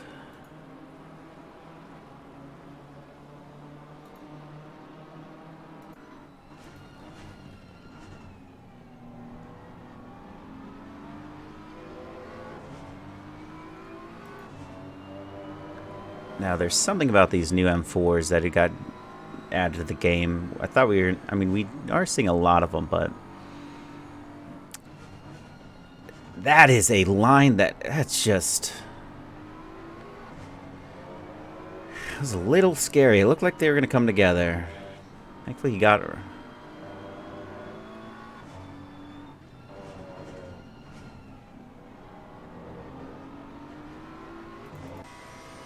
And that is Takis Weeks here on the outside line with McKeezy just ahead of him. There's still a 10th difference between these drivers.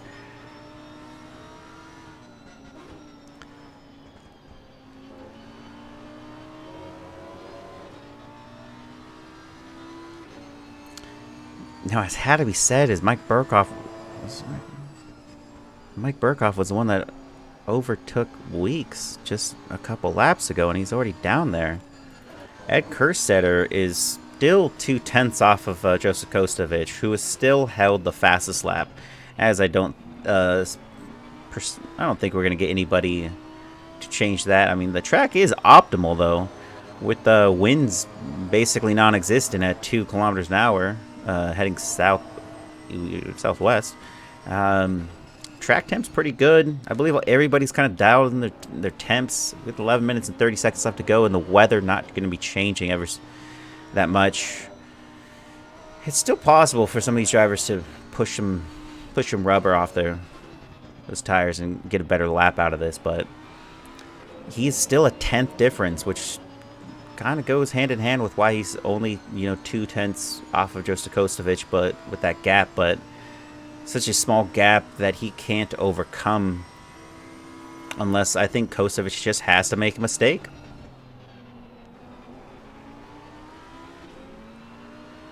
Now I think what needs to be said with only 10 minutes 48 seconds left to go is driver of the day is definitely going to go down to one of these two drivers. Joseph Kostovich or Ed Kerstetter have been showing some impressive feats. They are neck and neck right now going through this corner, and they are about to touch. Did they touch? They have not touched.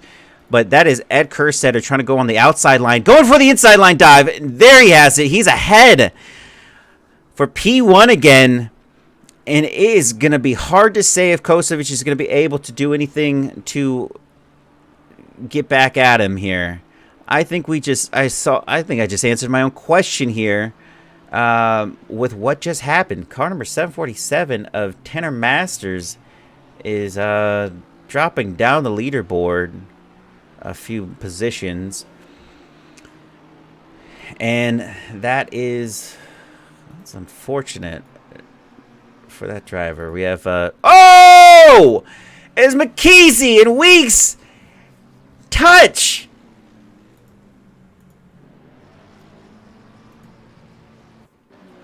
What happens here?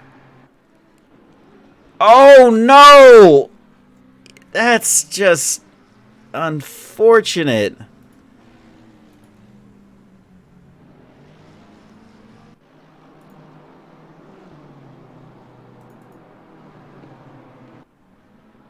And that is, you hate to see it, folks. It's just they're going up, and he just hits that back end. Weeks is now P8, McKeezy P9. They really just pushed themselves out. Well, one of them more than the other, but this is what it is. Riley Minier overtaking Chronotis, his former teammate, for P13. Pretty even, pretty nice, clean overtake happening through that final quarter into the start straight finish.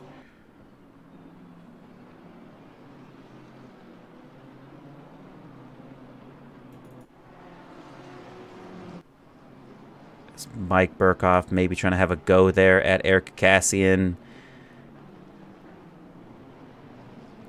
but he is stuck between a whatever team that is sandwich. Two kids on the hood of a car team. I don't know. Kostovich is still only 6/10 behind Ed Kerstetter. We have Devin Brock of ASR McLaren Staten, who is just behind Andrew Pickrell. Gonzalez made up places, and so did Aaron Free.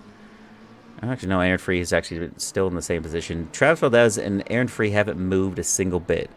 They are a massive split difference. So if we're taking we'll see what happens with Devin Brock here real quick. P7, he could be P6. Just behind him, out of frame. Not out of frame. P8 to Brock is a 6-second difference, which is a significant amount with 7 minutes left to go. I don't think they're going to be able to close the gap. So we're really looking at a lockout for our top 7 at least. barring some of these drivers are going to be able to pick up the pace. I think the last battle in the top 10 is going to be between P1 and 2 and P6 and 7. Devin Brock is 2/10 off of pick roll. It's car number 44. It's just off. That's Reggie King. And let's go on board and see. Is he going to try to make anything happen here?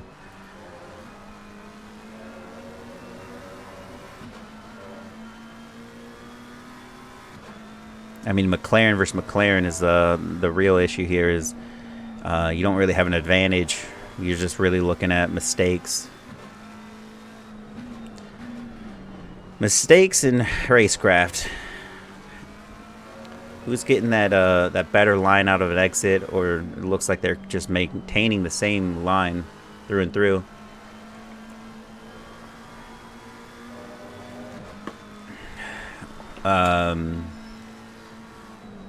Nagatoro, thank you for the follow. I really appreciate it. I'd say the first part of your name, but I don't want that recorded for a soundbite for somebody to use against me. Only 1/10 off from Andrew Pickrell. David Brock is, and he's still trying to go for. He's going to go on the outside line and maybe try to get a better exit through the final two corners, and that's car number 35 of Weeks, who is, oh, unfortunate for him. Another incident occurred for that driver. Oh, he's a little bit wide there. Oh, that's a little too close for comfort, but there they have it. They both exited pretty well. I don't think anything's going to come of this. We have Ollie Raza actually being overtaken by Riley Minier. So Ollie Raza and Jason Provolone are P11 and 12. And Riley Minier just overtook both of them to get back into the position. What a strong performance by the driver, having been knocked out on the first turn of the first lap. And such is the case. And, you know, one thing that's for certain is these two drivers are actually battling each other. Oh, there goes Jason Provolone letting his teammate by to go on the attack of Riley Minier, maybe. We still got Devin Brock, just Fetty, so much death today. There's been a lot of incidences, that's for sure. So many to count. There's at least 44 in the books. That doesn't mean every incident was a contact incident. Oh, that's contact. That's got to be contact. Car number 12. No, that is not contact. It's close. It looks like it, but it is definitely not contact. They're just getting really close. Oh, Junie, hey, thank you for the Prime sub, man. That's really awesome. That's really, really awesome. Thank you for joining us.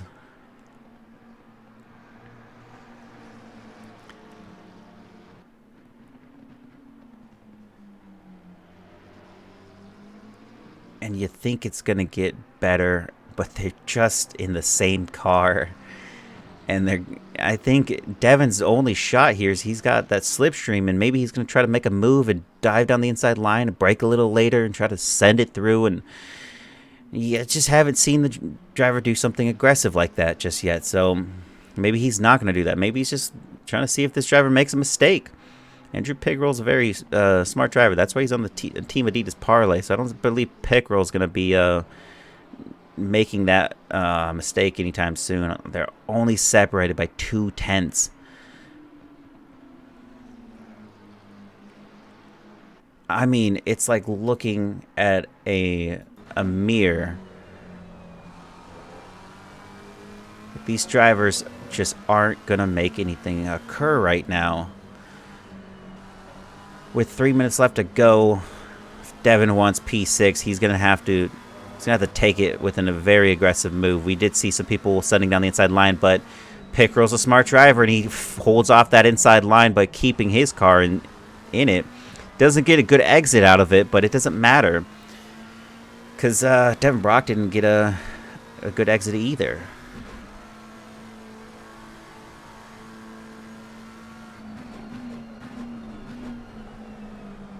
Whoa.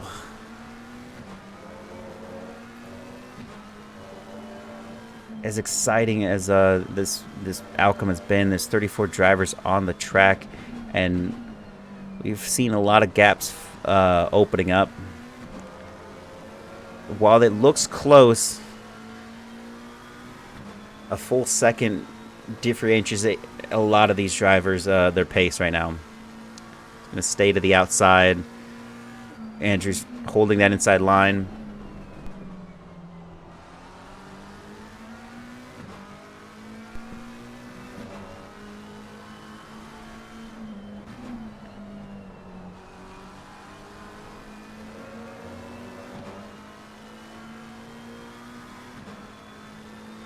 And it is just tough to say. With these two drivers being the closest on track, with Joseph Kostovich dying off with a 1.2 second gap to Ed Kerstetter. I think the obvious answer there is Ed Kerstetter is going to be winning the Driver of the Day award. What does these qualifying races determine? Well, Jess Fetty, thank you for asking.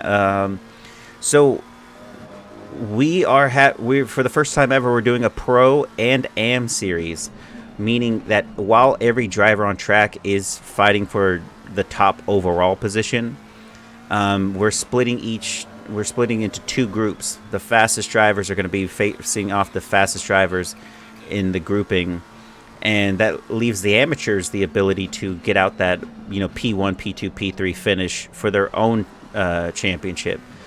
So just like in real multi-class events, and also in just like a GTE series, like the European GT Le Mans series, where they have different grades for each team, for each driver. You're really facing off those drivers. So we can see Devin Brock being one of the Pro-Am drivers, and he's definitely going to be having the fight against Ed Kerstetter, Joseph Kostovich.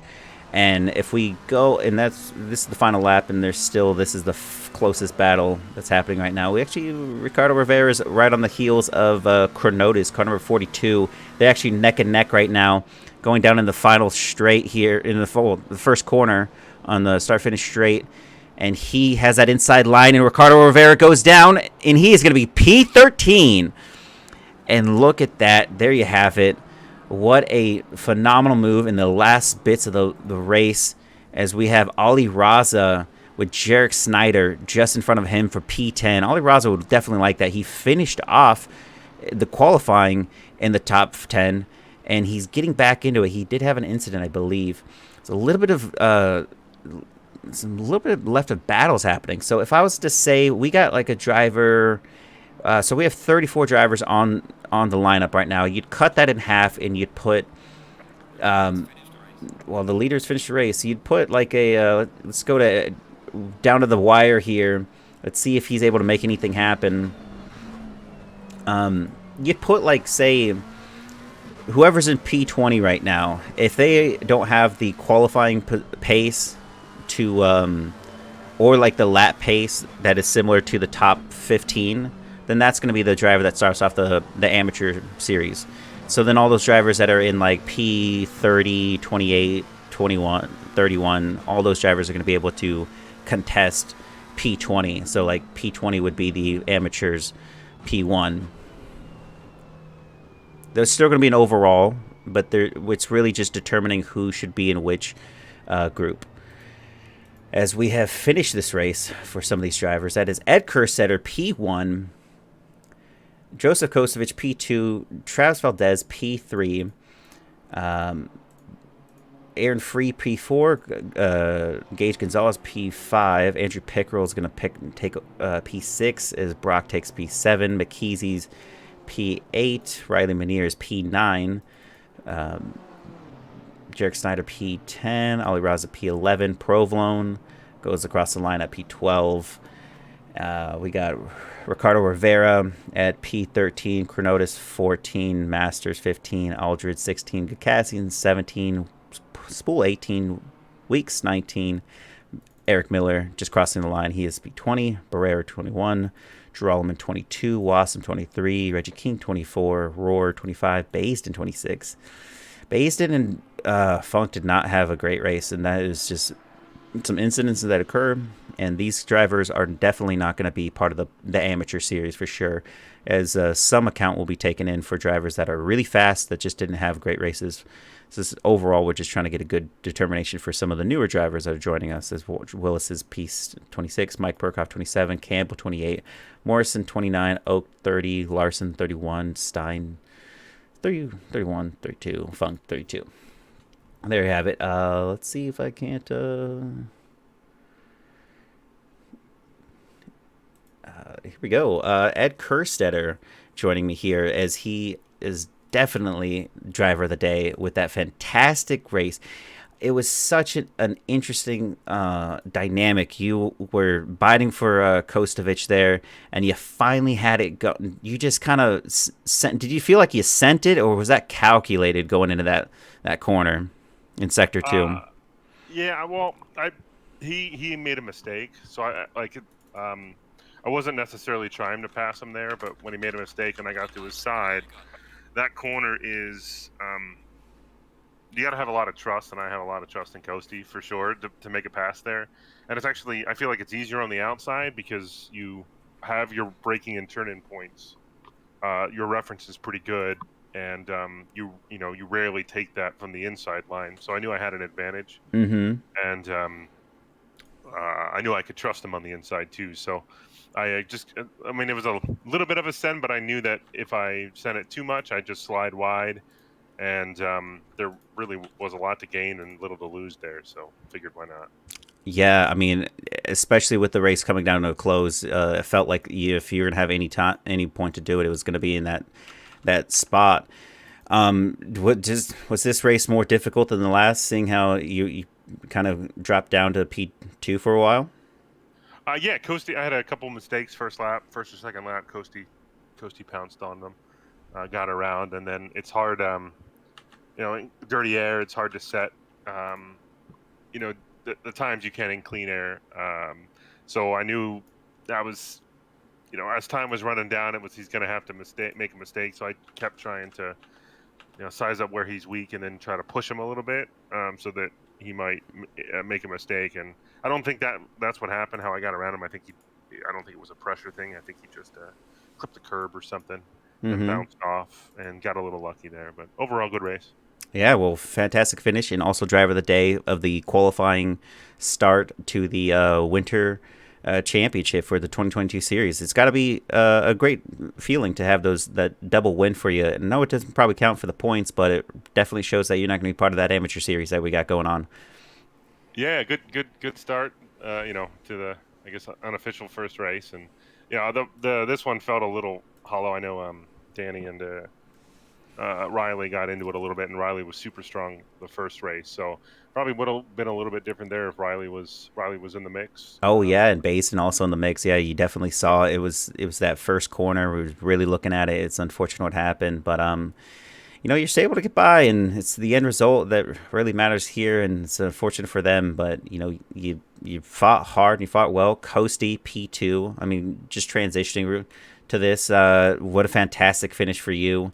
It looked like you were going to be P1, and I even said, barring something happening, I think we got a lockout for the top 7. And then just shortly after that, I see it's just 2/10 difference, and then all of a sudden we're looking live at what happens. How do you feel about this race? I feel like I got extremely lucky.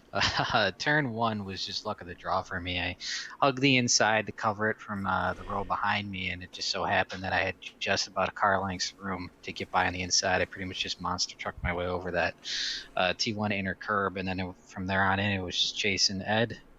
And I got lucky. Ed had a bit of an incident at the same place that I did. He got around me at the end, and I capitalized on that. Had a bit of an easier time. I think Ed gave me a lot of space on the right-hander there when he got around me at the end there. So fair game to him. He went for it, and I had to give him the room. I knew I had to brake a little earlier to make the corner, so I didn't just slam right in the side of him. So, but as he said, a lot of trust between the drivers. So I knew he'd give me a little bit more space there, and it's better to not hit him and ruin both races and just keep going and hope for the best. But with him being a tenth or two faster than me, as soon as he got around me, it was really tough for me to keep up. Yeah, well, I mean, it definitely showed. It was just a hard fought battle, and there was a little bit of luck that happened both races, but you still were able to maintain what was going on there. And just behind you, we have Travis Valdez. An unfortunate ending to your first race there, Travis, but you came back and you held your head up high, and you finished P3. You had a great qualifying, but was there anything you felt that was different about this race?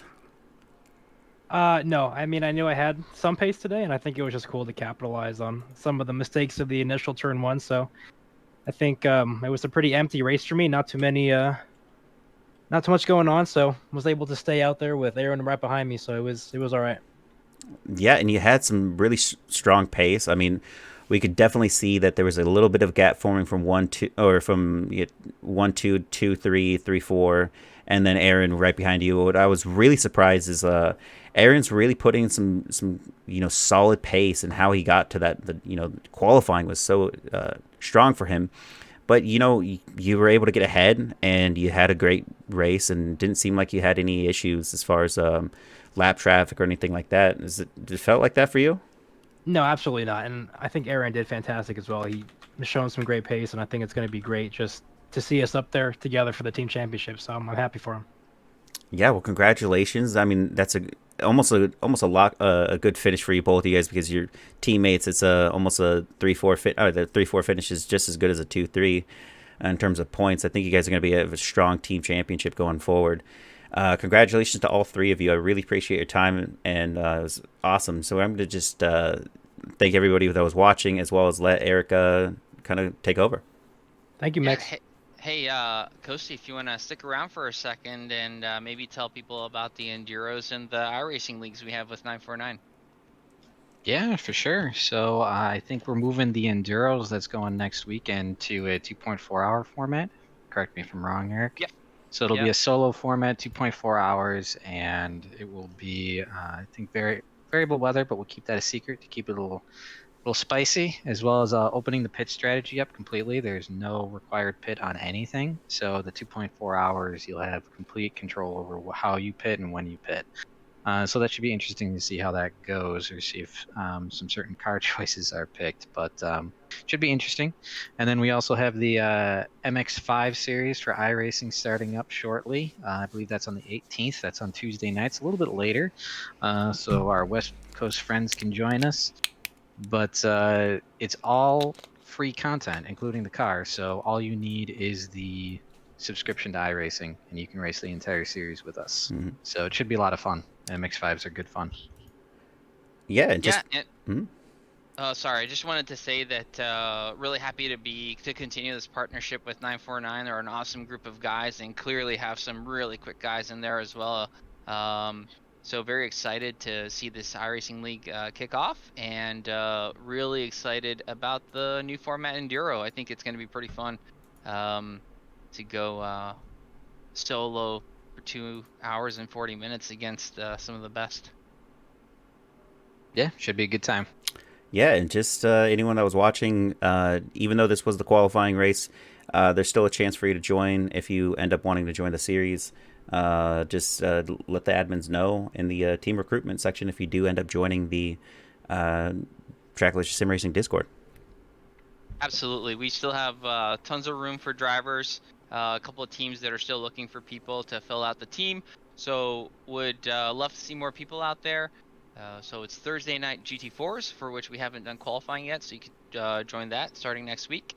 Then it's Sunday night GT3s, as you have already watched. So that was our qualifier season starting next week.